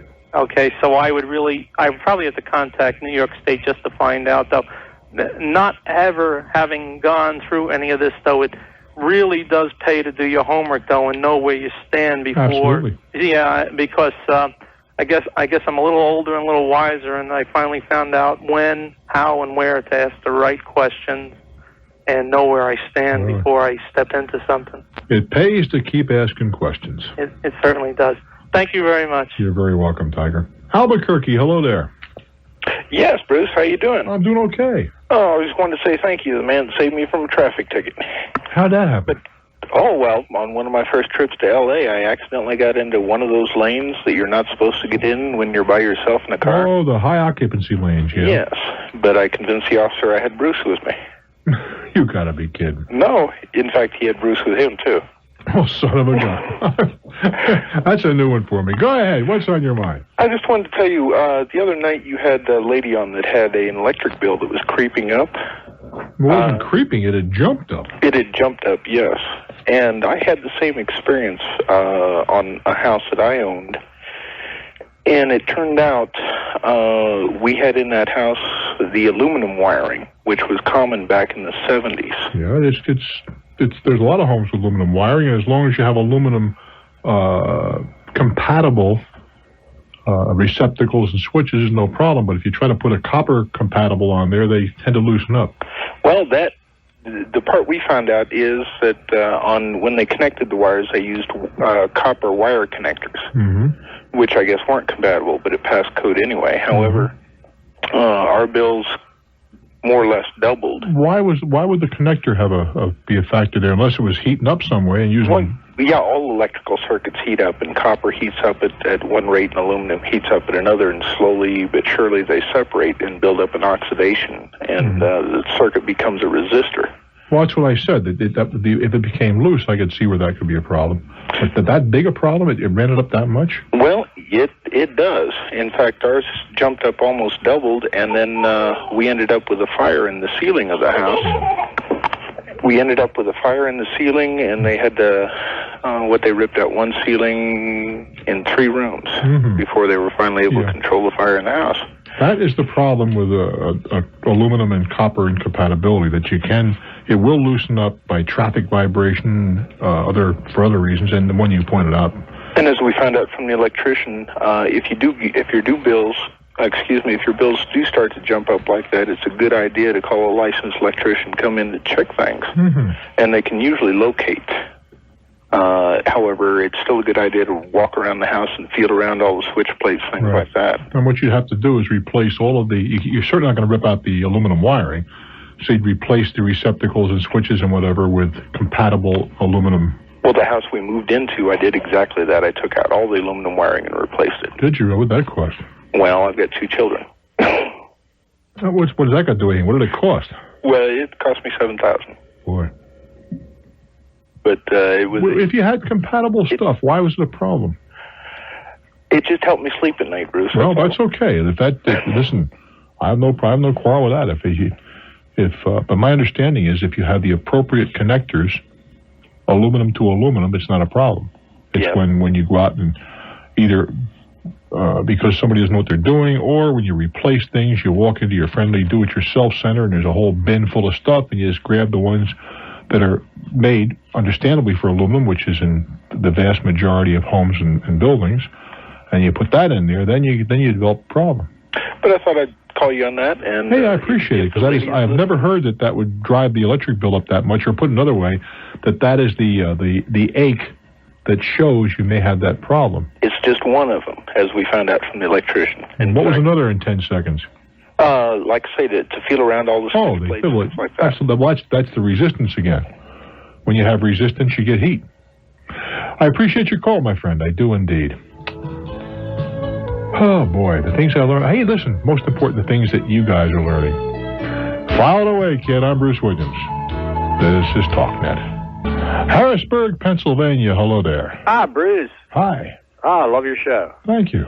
To tell you how I found you, about 8 years ago, I guess it was, the FM in my car radio went off. Uh-huh. And I started listening to AM. Well, and I've been listening to AM ever since. WIP strikes again, huh? It's amazing. Okay, my problem is, approximately 4 months ago, my father-in-law was diagnosed with terminal cancer. Oh, dear. And at the same time, my mother-in-law had a stroke, okay, in the same week, okay. When they got out of the hospital, my wife took a leave of absence and said she would take care of my father-in-law until he passed away. He had decided to come home and stay home rather than, be in the hospital. Okay, the situation is now, he has passed away, and my mother-in-law needs constant care, around-the-clock care, actually. My wife has power of attorney, okay, over her mother, which I have no idea exactly what that means. What it means is she can act where your mother-in-law is not able to act. She can make decisions for her, spend her money, pay her bills, that sort of thing. Well, the situation is she has two siblings, okay, and we're running out of time. We have to make a decision. Either she goes back to work or she doesn't. What does that cannot mean? find a place, like, for my mother-in-law. No, what does that mean? She goes back to work or she doesn't? Or she loses her job. Okay. Okay. Take that. She works for a big company and they got 6 months off, is that Right. Well, not 6 months. I think it was 13 weeks or something like that. Oh, whatever. Right. And what she offered to do was to for us to move in the house and take care of her mother forever. Boom. Until, But, she said, well, okay, basically, I'm a little nervous, excuse me. Sure. The thing is, if we change, this is in another state now, if we change and we go there and we uproot ourselves, we want to stay there then, in the house. We do not want to have her siblings say, well, now Mom's gone, we're going to sell the house, things like that. How is your mother-in-law now in command of her faculties? Well, she's not as well as she was. No, either she is or she legally, in your opinion. I'm not talking about being able to handle her body. I'm talking about her mind. Yeah, I think so. Yeah. Well, in that case, your mother-in-law could solve the problem with a will. Leave the house to you and your wife. And in the will state, because my daughter, Mary Jane, was able to care for me in my last days and so on and so forth, I hereby bequest without reservation my home at 123 Main Street to her in its entirety. Okay. That's okay. That makes sense. That way, she's doing it, not your sister or not your wife. Yeah. What do the other guys say? Have you discussed it with them? Well, I don't really get into it because I'm. Has she discussed it with them? My wife or yes, your mother, your wife. Yes. And what do they say? What do they say? They want to sell the house, get the money, and run, basically. We say the hell with that. Yeah, that's basically. It's she's made them the same offer. You come live with Mom, and And what do they say? Well, we can't do that. But they still want their third of the house. Huh? Yeah. Nice people. I know. If your mother-in-law is capable intellectually, and be certain to have a doctor certify that so there's no arguments afterwards, have her leave the house to you or to her daughter in return for taking care of her. Nothing wrong with that. Okay, because like I said, we're running out of time. I understand that. We have to do something. I understand all that, but the answer is that's the way to handle it. have her do it. Well, I talked to my wife on the phone tonight, and it's like her mom is like kind of like, she's going to put her in a not a nursing home, but a retirement home this weekend on a trial basis type thing. Right. I mean, she has a fair income, not exotic, but I'd only be guessing, say, $1,200 to $2,000 a month somewhere. That's not going to keep her there. It's going to cost more than that. Yeah, I know. But I mean, I know this because I went through this with my mom, the same kind of thing. But the answer is, if she wants her daughter to come and live with her, address that in a will. I do wish. It's simple as that, or complex as that. If she's not able to do that, it's changed, though. Correct? I mean, suppose changed by whom? Her mother. Yes. Suppose 6 months, a year down the road, it's like, that's what I'm thinking. Well, in that case, she could give it to her now if she wanted to, in return for. She could give it to her now with life estate in return for caring for her. And if your wife in any way does not care for her, the property reverts. That could be arranged as well. That would solve the problem that you're discussing. Willis, Texas. Hello there. Thank you, Bruce. Hi, Bruce. Hi, baby. Thanks for taking my call. You're very welcome. I am embroiled in an insurance nightmare, and a friend of mine insisted I call you. They said you might be able to give me some pointers. Let's talk. Okay, I have a house out of state. I'm sorry, you had a what? Pardon? You have a what, dear? A house out of state with homeowners. Out of state. That's what I didn't understand. Go ahead. It has homeowners insurance on it. All right. Well, do you live in this house? Well, not right now. What are you doing with it? Well, right now I'm putting it on. I think I'm going to sell it. Is anybody living there? I had a renter, but he moved out, didn't pay the rent. Okay, go ahead. Okay, anyway, in November of '92, I had a robbery. They stole almost everything I owned, about $25,000 worth. Were you living there then? No, I was down here having cancer treatment. Oh, well, I'm trying to get to where did this robbery take place? I'm sorry. The robbery took place in the house out of state. But were you living there? No, I was here having cancer treatment. Well, what was your stuff doing there? Well, put it another way, was it your primary residence? It used to be. Was it at the time of the loss? Well, not really, because I've been here the last couple of years having cancer treatment. Yeah, but all I'm trying to get to, honey, is that you're not entitled to homeowners insurance in many situations unless it's your residence, either primary or secondary. Well, my insurance was homeowners, but they made me take a seasonal policy. A seasonal policy? Uh-huh. All right, go ahead. Since the house was sitting empty while I was gone. Anyway. Well, that's the point I was trying to get to. Go ahead. Okay. They got me for about $25,000. Mm-hmm. And so I have a cousin up there that's my caretaker. She went over and checked it. She went on vacation. 2 weeks later, she came back, and everything was gone. Mm-hmm. So she called the state police, filled out the report, and the next day I reported it to my insurance company. Mm-hmm. I just had about 12 hours of cancer surgery, and I was looking at 6 months of chemo, so he told me they just put it on the side until I could come up there and fill out a more detailed report. Mm-hmm. So I went up in July. I filled out the paperwork. I notified the company that I was there for 3 weeks until I had to be back here for tests, and because they wanted to see the house. Well, no one came to see the house. After I left, my cousin went over and found a note on the door saying someone had been there to see it, so she called and told them 4 times that she could show them the house. They never called her back. I turned in my paperwork. I came back here, and after about a month, they wrote and said that my paperwork was invalid because I hadn't dated it. And they were sending me some more papers to fill out. Well, I waited about a month. They never came. So I went ahead and just sent them a photostatic copy of mine with the original date and the date of the second submission. Mm-hmm. And I waited some more. I'll tell you what, get your thoughts together because we're rambling a little bit here. When we get back, we'll kind of conclude this, okay? I'm Bruce Williams. This is Talknet. Willis, Texas has a little problem. She has whereabouts was your home out of state, by the way? What state? In Michigan. All right. You went down to Texas for cancer treatment. You had a loss, and you waited. You had a loss. Yes. And you waited 6 months before you processed the loss. Is that correct? Yeah, until I finish my cancer. Well, that hasn't.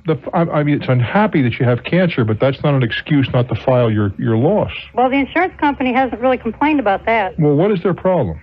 Well, they're complaining. They offered me finally, after dragging me back up there twice, they offered me $4,000.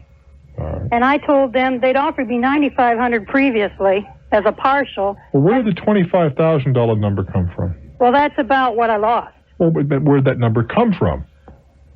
You say it's what you lost at retail, wholesale, and Well, that was retail. Well, did you have replacement value? No. Well, in that case, you're not going to get retail value. Yeah, I realize that. Well, okay, go ahead. You're going to get fair market value. Well, I'd be happy if I could get that. Fair market is probably 10% of retail. You think so? How much is an old sofa worth?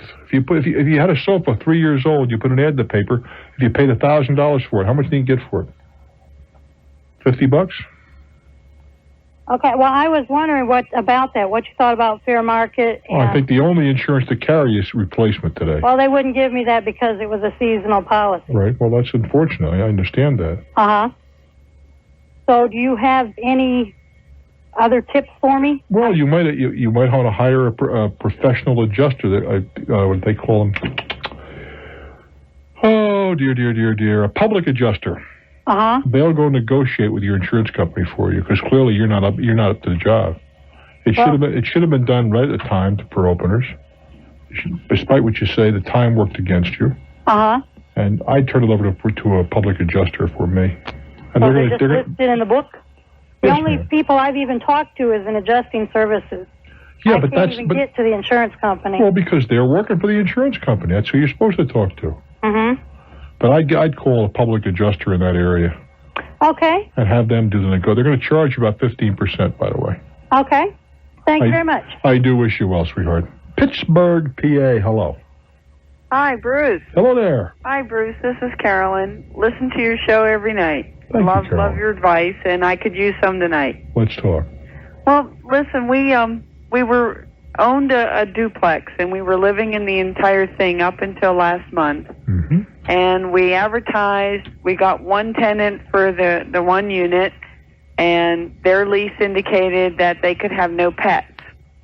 So they signed that lease, and I had difficulty renting the second unit, and I acquiesced to permitting the second tenant to have a cat. Mm-hmm. And we stipulated in their lease that if this cat would pass away, they couldn't get another animal, but I did permit them to have this cat in the second unit. Mm-hmm. Well, they both moved in this past weekend, and the tenant who rented the first unit is now complaining that they have asthma and that they can't tolerate this other cat being in the same building as them. What other? You mean other cat or cat? The cat that the second tenant owns. Yeah, but it's not an other cat, though. Oh, I'm sorry. Okay, the other implies another one's floating around someplace. The cat that the people who have the other unit own. Mm-hmm. He said he can't remain in the building, that he believed that his lease that said no pets applied to the whole building, not just the apartment. He may have believed that, but that doesn't necessarily hold true. That's what I told him. And he now wants to move out and find another place to live because he's explained to me that he can't live within the proximity of another cat. And I've told him that the two units have separate ventilation systems, that the other tenants assured me that this cat will remain in her apartment. But he thinks that this is grounds to break his lease and that I should compensate him for some of his moving expenses. Oh, you're telling me smoking Lefty Luckies.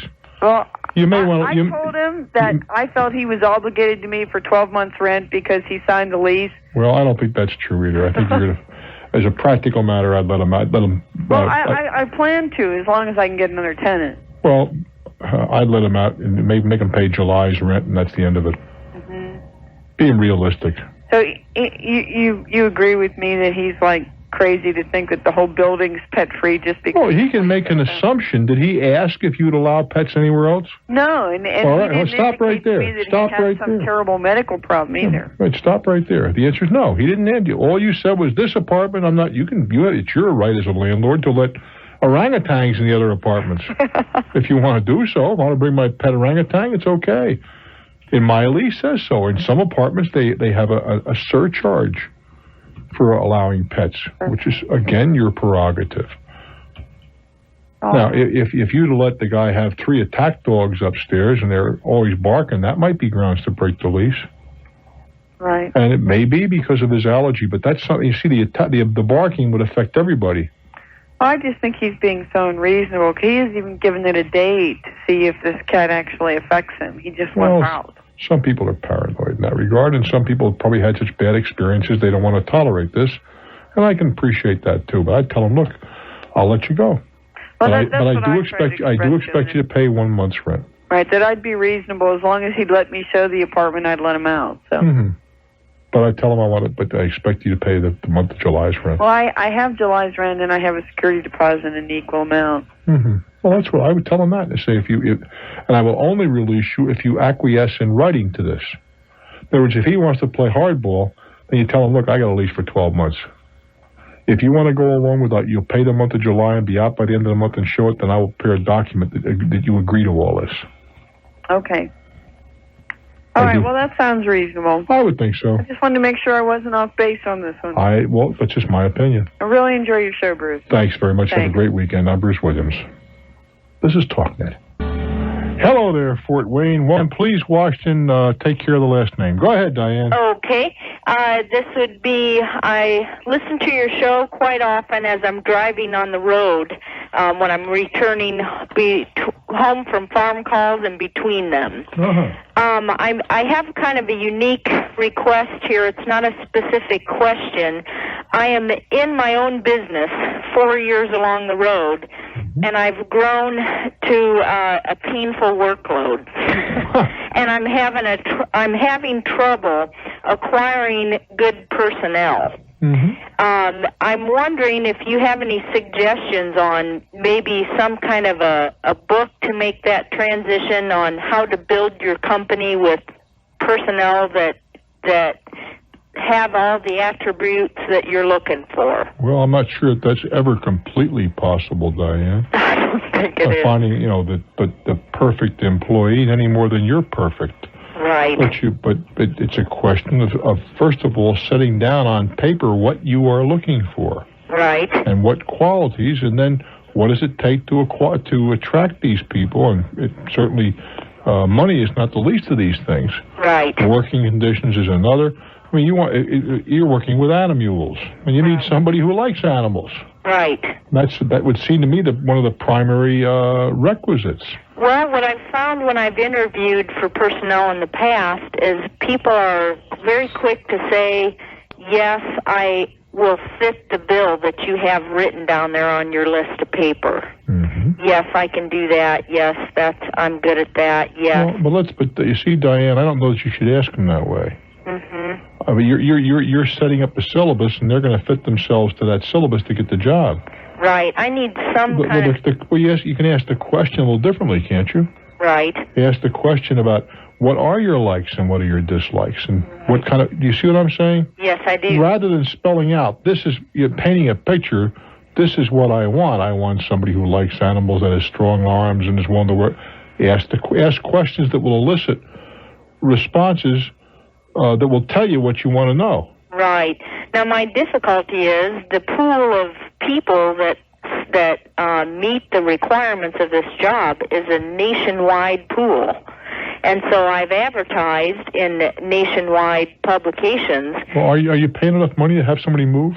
Well, I think I'm going to have to pay more because Fort Wayne, Indiana is not on the top 10 list of locations in the nation. What I'm trying to get to is how much do you pay? Let's very quickly. Let's just nail down one job we're looking for. What are we looking for? Veterinarian. Oh, you're trying to hire a vet? Yes. Oh, I didn't understand that. No, I need some other personnel as well. Let's talk about the veterinarian. Then you've got to contact the various veterinarian schools in the country. I understand. I've done that. I understand that there are more veterinarians graduating than there are positions for them to fill, and I've heard that from a number of people. Right. Now, for a female veterinarian, that's a little different matter. Mm-hmm. It's a little easier. I knew a lady a while ago that was a veterinarian, and she was, when she was graduated, and she was not traditional, she was older, she had all kinds of offers. Right. But I think some of her classmates, she was one of the major vet schools in the country. Right. Some of her classmates who were traditional male students were having a time getting placed. Right. But again, how much are you paying? Well, at first, I did hire an associate veterinarian last year, and I started them out at a base salary of 28 plus commission on what you produce after that. So what does that mean? Real quickly, what does that mean in end of the year? How much would they make? It could easily be $40,000. Is that a competitive salary? For this area, I think it is. We're not, but you're advertising elsewhere. You're trying to induce somebody to move. The answer for professionals, in the main, I think you're going to find is money. Particularly these kids coming out of school, they've got big student loans, and they got to look at it that way, and maybe just starting out with families. But every employer who has ever taken an heir has always said, I can't get help. And you're no different than the rest of us.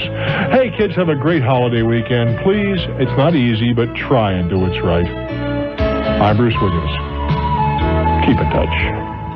Hi, I'm chatting with a friend from Tulsa, Oklahoma. He wants to shift gears on me. Go ahead. Well, my family happens to own a building that at one time was a big auto parts type building, and the reason I bring this up is it has like 8 bays that have the racks in it. And we have the building leased, and part of it, the leasee has split the building into 2 parts. So what kind of racks are you talking about? I'm talking about where you drive a car up and it lifts the car up. Where are the lifts? The lifts are on one side of the building. No, that's not what I mean. Are they in the ground? Yes, sir. Yeah, they can be real trouble, too. You realize that? Yes, sir. And from a pollution point of view. Well, one of the things that I have looked at doing is, as this lease is coming up, is to put in one of these quick change oil places. It's on a very well-traveled street. All right. And we own the building free and clear, and I could lease 3/4 of the building to somebody else. All right. And I was just curious if what you thought, or if you've had any experience with this type of business. Well, I patronize them. Do you think it can be a money maker? I was a question about that. The one quarrel I have with at least some of them is that they hire a lot of young kids and they get sloppy. In one case, they stripped the plug in my pan. In another case, they forgot to put it all together, and that got me a little bit upset. But on balance, they still do. It's hey, who wants to wait in line for and have to make an appointment to get an oil change? Well, and that's the attraction. The 10-minute in and the 10-minute out, and to do the good job. And I've always messed with cars all my life. Well, you have to the way they work, they have a big pit down there. So you have a above the ground crew and a below the ground crew. You can't do it on a lift.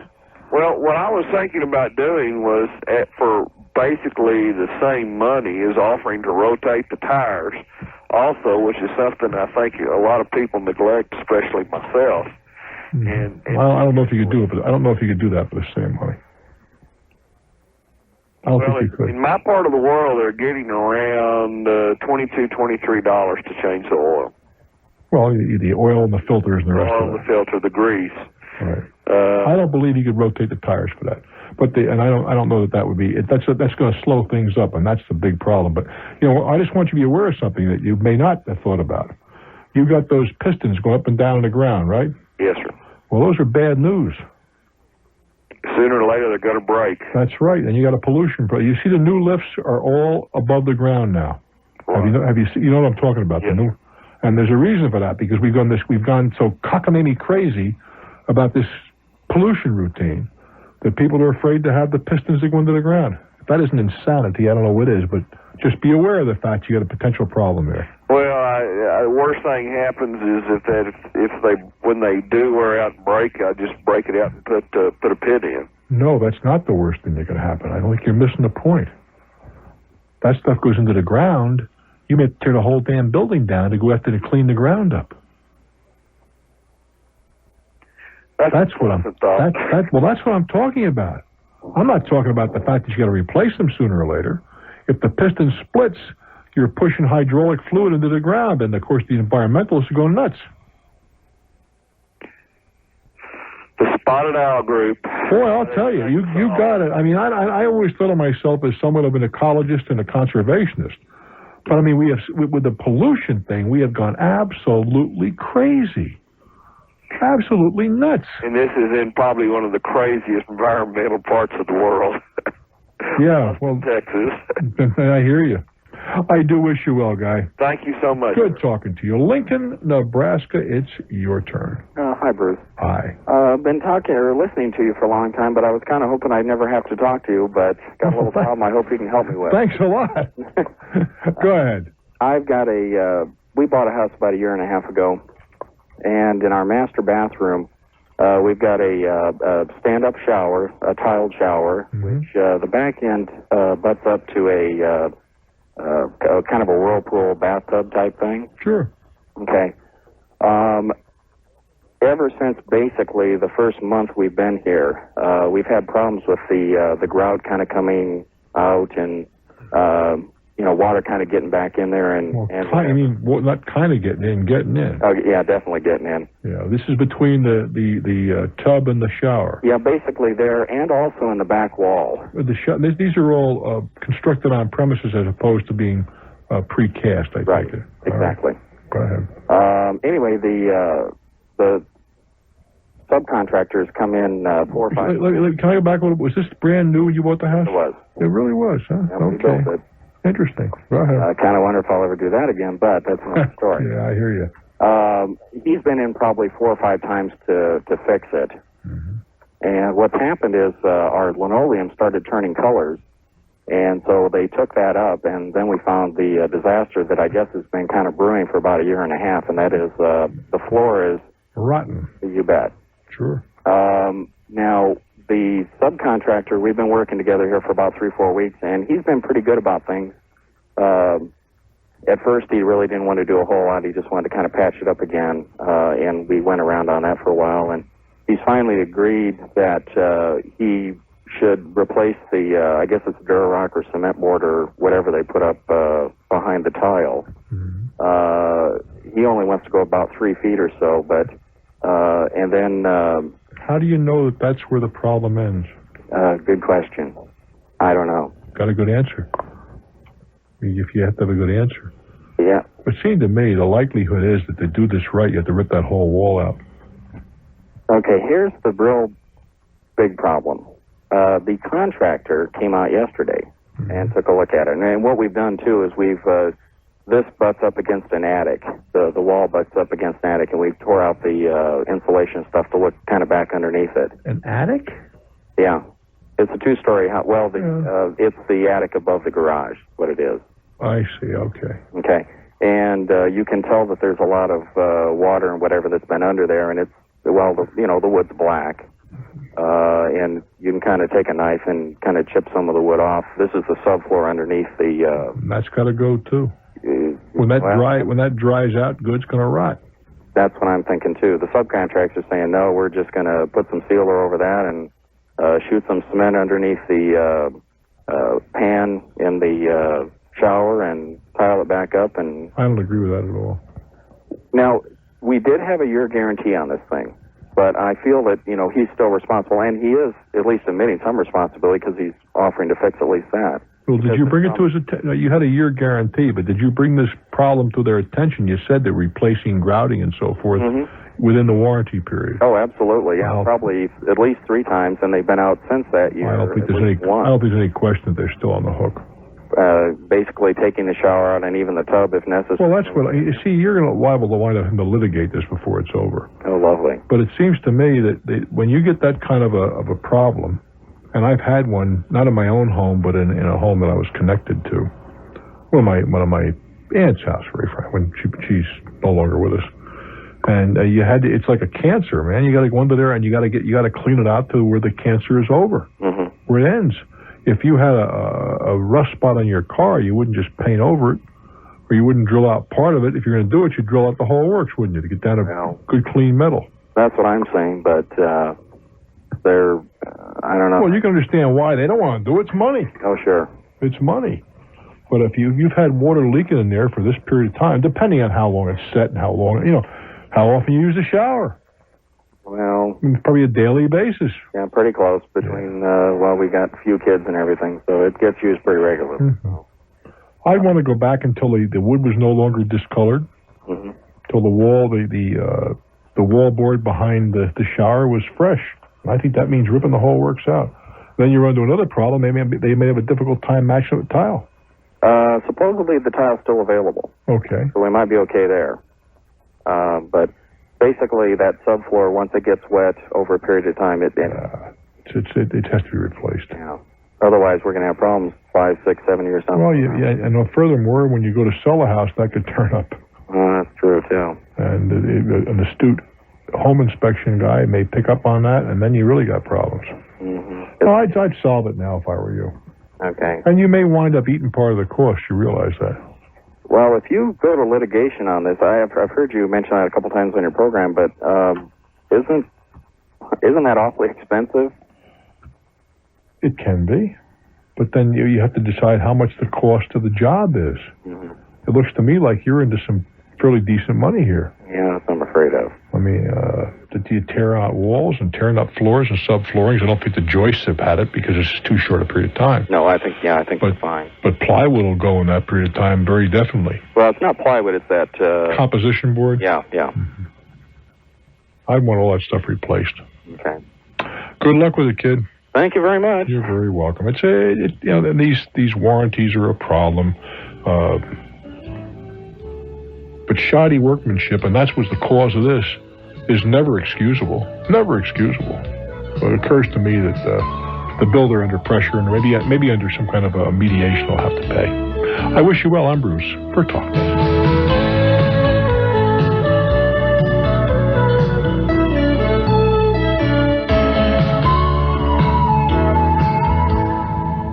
KXL Country, otherwise known as Portland, Oregon. Hello there. Hi. Hi, how are you? I'm doing very well. Good. What's on your mind? Well, I just wanted to thank you. I've learned much from you over the last few years, and I started my own business and was very successful from the information I learned. Well, you're very generous, and I appreciate that. What's happening? My sister makes swimsuits, wholesale.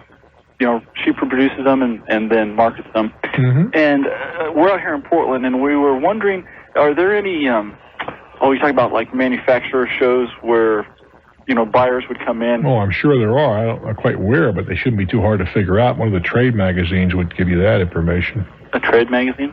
Yeah. Like what? Well, I don't know, but if she's in the business, she ought to know what the trades are. I asked her what the trades are in my business, I can tell you. Well, she just got started she produces just children's swimsuits, and someone else has been marketing them for her. Well, nonetheless, she ought to know what the trades are. Well, a Woman's Wear Daily would be a big place to begin, I guess. Okay. But, I mean, in every industry, the guys that ferret this stuff out remarkably is the fellows that write for the Wall Street Journal. They'll be writing something about Australian dingbats or something. Well, the Dingbat League spokesman says, they'll always find somebody who publishes a newsletter or whatever. There have to be trade publications that deal in swimwear. Okay. Now, it's up to your sister to be able to figure out where they are. Okay. And then they probably do, you think they do things like that on both coasts? Like, so maybe up in Seattle or somewhere like that? Well, no, not in Seattle, I don't think. I don't think so? No, I doubt it. Los Angeles, San Francisco, maybe. Chicago, maybe. New York, maybe. Maybe! But I don't think so. Okay. I think that you have to find a little more populous area. Okay, so just check in the trade magazines. The trades will have, if there's going to be a trade show, in the trade magazines, it will be noted. I can promise you that. Okay. Well, thank you very much. You're very welcome. It is truly amazing. No matter what you pick, somebody publishes something on it. It never ceases to amaze me, said in the journal. Where they find these sources, I don't know. They must have some kind of a source book, because they'll find somebody that writes a newsletter on the most obscure things in the world. Denver, Colorado, hello. Good evening. How are you? I couldn't be better. What's on your mind? Hey, I have a couple questions for you. I was just recently in a auto accident, and I happened to be going north on a particular road, and individuals going south on a particular road. Mm-hmm. He lost control, both going about 50, 55 miles an hour. He came into my lane, swerved, so we almost had head-on, but not quite a head-on collision. Head-on, we wouldn't be talking, you and I. Right, exactly. And at the time, no ticket was given by the police officer. About 3 days later, a ticket was given to another individual for a lane violation. And what do you mean, another individual? Right. What do you mean by that? I don't understand. There was a witness that said that a particular car pulled out in front of this vehicle that came into my lane. Mm-hmm. And so the police officers pursued it a little bit further and gave this individual a ticket. So we had 3 vehicles involved, one that didn't touch either one of us. That was the guy that got the summons. Right. And so I've talked to my insurance agent. I've talked to the gentleman that I hit, insurance agent, and then plus the ladies. You hit or he hit you? Which? The 2 of us hit together. Well, he was in your lane, though, was he not? Exactly. Well, I think then it properly put a he hit you. Right. And the 2 insurances, neither one wants to take responsibility. Well, naturally. And it's very difficult. In my situation, I need my vehicle to go to and from work. I have a second vehicle. Let's back up a little bit. Okay. Was there any bodily injury on your part? I have a wrist injury, and that is it. All right, nothing to speak of. No. But you want to get your car fixed. Exactly. Do you have collision insurance? I do. Get it fixed under the collision. Okay. And let the insurance... Let the insurance companies hassle it out, because they... is there much damage? Dollars. Probably $5,000. They will subrogate. And when they subrogate, there's a good chance they'll get your deductible back and hand you a check. I would screw around if I were you. Okay. Well, that's probably the best way to do it. Well, it's what you pay for. It's clean, and it can't. I doubt seriously it'll be chargeable. That's the way I'd go. Right. Good luck, kid. Okay. Thank you very much. You're very welcome. Now, there are times when you don't want to make a claim. This is not one of those. I'm Bruce Williams. This is Talknet. I had an older truck. It's a 70 what? An older pickup truck. Yeah. And it was just sitting up behind my barn for parts for one I got on the road. And a fellow just called me up one day in January through somebody that I knew that asked me if I wanted to sell the thing. It's not really, there were some parts that he wanted off that I didn't need. He needed a driveline. I wanted the engine, springs, a few other things. And the agreement was made that he would pay me $100 for the truck, take the thing away, and return the engine, the springs, and a couple other parts. Huh. Okay, but hey, what the it would sound. This is a handshake deal, or you reduce it? Yeah. Unfortunately, that's where the stupid mistake part come in. This is back the following month. I blew the engine of my plow truck. Mm-hmm. So I called him up. He says, well, the place he had to is it got buried in the snow, and it'd be another month or so before he get to us. All right. And this has gone on for about 6 months, and then let's see, what was it, the beginning of the month, I got a call from the sheriff's department that the thing had been towed. He never put in his name, I take it. No. I'm still holding title for the truck. Oh, okay. And from whence it was towed? He towed it to a garage. I'm actually from New York. No, but I mean, was it on his property? I mean, how did it come to be towed? Okay, he towed it to a garage down by his place. Yeah. He removed the parts that he wanted. Now the parts were removed that he wanted. He finally got a hold of me. So I got what I wanted as well. You go do about your parts. So you were supposed to take them off and bring them back to me. And he said, but more or less, it came down. Well, you're SOL because I've got what I want now. Mm-hmm. And I think you are SOL. Yeah. Well, he did state that he would get the truck. He get the truck back to me somehow. So yeah, he got it back to you. You got it towed, and the sheriff. Yeah. Oh, yeah. It cost $150 to get the silly thing back. And in the process, I got my engine. The engine's in it, but everything else is gone. I was supposed to get. I want to take the small claims court. As far as trying to get something back out of him anyway. If nothing else, at least tow bills. How are you going to prove all this?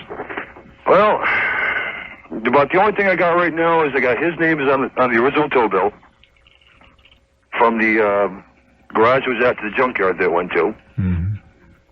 And I'm going to attempt to get some kind of a letter from the garage it was at, which I didn't. I only found out where it was at from the original tow bill. Just say where it was towed from. Yeah. That he had it brought there, he left it there, so on and so forth. The VIN numbers are on the tow bills and all that.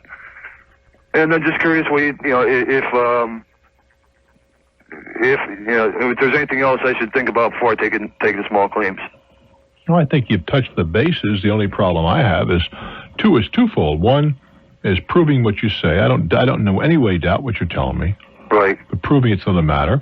And you may prove credible to the judge, and that's all that's necessary. And the second thing is collecting from this guy. He sounds like at the very least, not a very reliable person.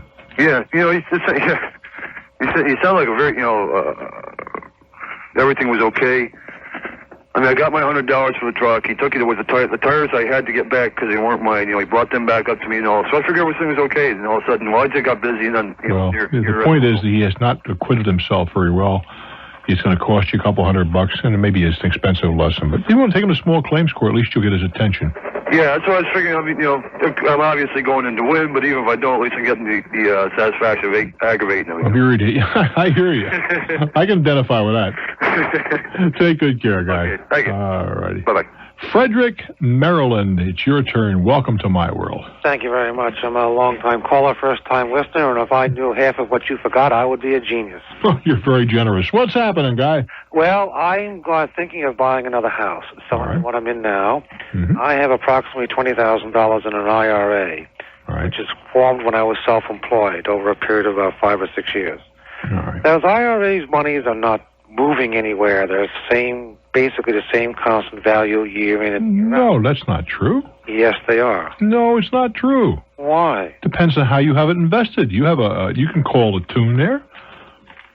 Well, no. Well, that's true, and I did. You could put that into an aggressive mutual fund. Maybe you're doing 20%. Well, if I make changes of that sort, then I end up with a $700-800 charge, as I did last year. How do you figure that? Well, that's what the charge was, to move the money around. Well, you got the wrong guy moving it around for you then. If you put it into a family of funds, it would be no charge at all. Well, I'm not sure that's what was going on. I think I had it moved out of a independent fund into a family of funds, and you're right. Once it's in the family, there should be no charge from one to the other. That's true, but I had monies in a European development based in Germany that it wasn't doing very well at all. I even called my advisor. He said, well, I can tell what you're going to talk about. It's this particular chunk of the funds. And, all right. Okay. But the question that my wife and I have kicked around is this. These funds aren't moving. We don't think they're making much money at all. Well, no, but we're back to the same thing, depending on what you've elected to invest it in. Isn't that true? Yes, that's true. Well, that could be said for any investment. So you're suggesting I go risky? No, I didn't say that. That's not what I suggested. But that's what it almost sounds like. No, you made let's go back and review the bidding here. You made a definitive statement, and it could be construed to be IRA funds are not doing very well. Correct. No, all you can say is your IRA, where you made some bad decisions, aren't doing very well. Oh. Because IRA funds in general could be doing extremely well. My IRA, I'm very, very pleased with right now. The where I have the money, done very nicely for me. Well, so, and that isn't saying about me necessarily. What I'm trying to get to is you can't make a carte blanche statement such as you did and have it accurate. Now, if you're going to say, should you take it out and buy the new house? The answer is, in my opinion, probably no. If you think it's doing badly now, let's just examine it. You got 20 grand there, right? Mm-hmm. $2,000 comes off the top. Right. Penalty. Right. Now you got 18,000. What tax bracket are you in? Oh, I guess it's about 31%. All right. So we're going to take another 30% off of the thing. That's 6,000. That's correct. So now you're down to $12,000 for your 20. That's right. $12,000. How old are you? 50. You got another 20 and a half years you're going to leave it there for the whole time, right? I have no idea. Well, that's when you have to start taking it down. It's 70 and a half under the current rules. That's correct. I understand the rules. All right. So then you have 20 years you could sit there and attack that $8,000 that you're going to give up right now. Could at the very least double in 20 years. Forget about the other 12,000. That 8,000 that you're willing to throw away right now could be worth $16,000 20 years from now. Does that make any sense? On the other hand, if I put the money into if I use those monies to to draw down the principal of a mortgage. All right, let's talk about by that. $12,000. All right. How much is the interest on the mortgage? I haven't bought the house yet, but I'm likely to be 8.5% to 9%. All right, let's say it's 9%. We'll take the top number. Fair enough? Okay. Fair enough. And let's say your money is earning 7% in the IRA. You certainly ought to be able to get that. All right. That's a 2% spread, right? Right. All right. 2% of the $8,000 is $2 120, 1,000 times 8, right? Mm-hmm. $160 a year. All right. 160 times 10 is 16. Times 2 is $3,200 that you're going to save on the mortgage, and I'm going to get back $16,000, another $8,000 on my end. I got about a $5,000 difference with my direction by doing it my way, and that's being conservative on both ends. And I didn't take taxes into account, so maybe it's a little bit less than that. Well, you don't know what future taxation is going to look like either. That's another program. That's true. Let me take a little time out here. I'm getting a little behind on my obligations. We'll get back together. I'm Bruce Williams. This is Talknet. I'm chatting with a gentleman in Frederick, Maryland. We're talking about something so many people talk about is attacking pension funds to reduce mortgage payments or indebtedness or whatever. It very seldom pays. That's what. By the time you take the penalties and the back taxes and all that sort of thing, it very seldom pays. Well, one of the problems, of course, is the 10% penalty. That's not a problem. That's a condition. Well, it's a stupid condition the federal government. No, it's not. Yes, it is. I don't agree with you at all. It's meant to be punitive. You're getting a tax break by putting the stuff in. It's meant to stop people from jumping in and out. If the 10% penalty wasn't there, a lot of people would be jumping in and out of those funds. Well, the idea of an IRA is to help you and help the country. It helps you by clearly helping you prepare for your retirement. It helps the country by creating a vast amount of stable capital. Well, that's partly true, but I mean, I can give you a counter experience. Go ahead. This was 4 years ago when I put approximately $6,000 of my money into IRA in a single year. How'd you do that? Well, because I was self-employed. Into an IRA? Well, it's a SEP IRA. S-E-P, self-employed IRA. Yeah, all right, go ahead. And at that same time, my son was entering freshman year at college. Yeah. The college saw my income tax return and wrote back and said, "Dear sir, we are going to add $6,000 to your available income." All right. That money could have been paid to us. It could have. And therefore, we are going to assume you have $6,000 free money, even though you have already put it into the IRA. Yeah, because you didn't have to put it in the IRA. Well, they're demanding my retirement funds. In fact, they're not demanding your retirement funds. All they're saying is that you didn't have to put the money in there. You could have paid tuition, therefore you're not eligible for so much aid or any aid at all. Right, but I mean, this affects the ability of me to retire, put retirement money. Without any question. You elected to have kids.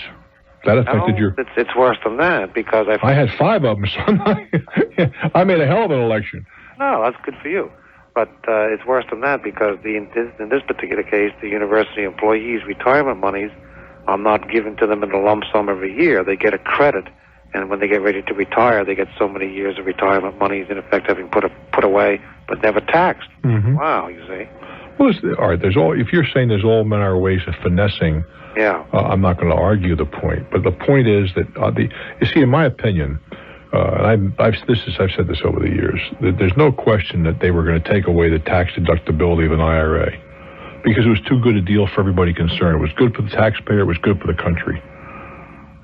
Anything that encourages savings, long-term savings, is good for everybody involved. At least I don't know if you would agree with that philosophically or not.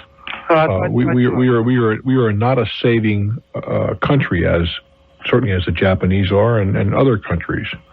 And that's what capitalism is all about: the creation and the sequestering of capital, so it can do something long, not hot money going in and out. And if you didn't have the 10% penalty there, people would be jumping in and out. I want to go on a vacation. I'll take the money out and pay the taxes. Well, no, I don't think it should be allowed to take out for it. But I understand it being taken out for college funds, and I understand it being taken out for major medical purposes. But even those are not permitted And that's a severe problem, too. But your fundamental answer is I should look at how the money's being invested and try to improve the Yeah, I think that, I really think that... go back to the accountant who's, there's a well-known multi-name firm is handling these monies for me. And I could go back to... Well, did you give them instructions to be very conservative?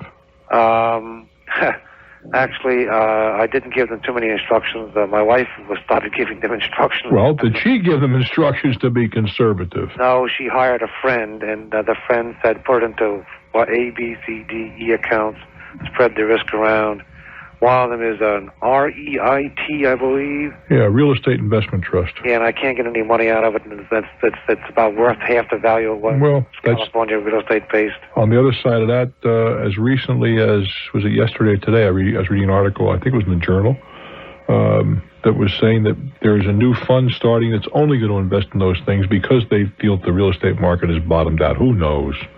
Look, you win some and you lose some. I've won some pretty big. And let me tell you, I have my pants dropped on some of them. But that's what it's all about. Well, maybe if you stay too conservative, you don't even keep up with inflation. That's part of the problem. Well, it is. That's a severe problem. Whereas if I took the money out for the home purpose. Well, I don't agree with that. If I couldn't do better than 8 or 9%, I would be very disappointed in my ability to pick them.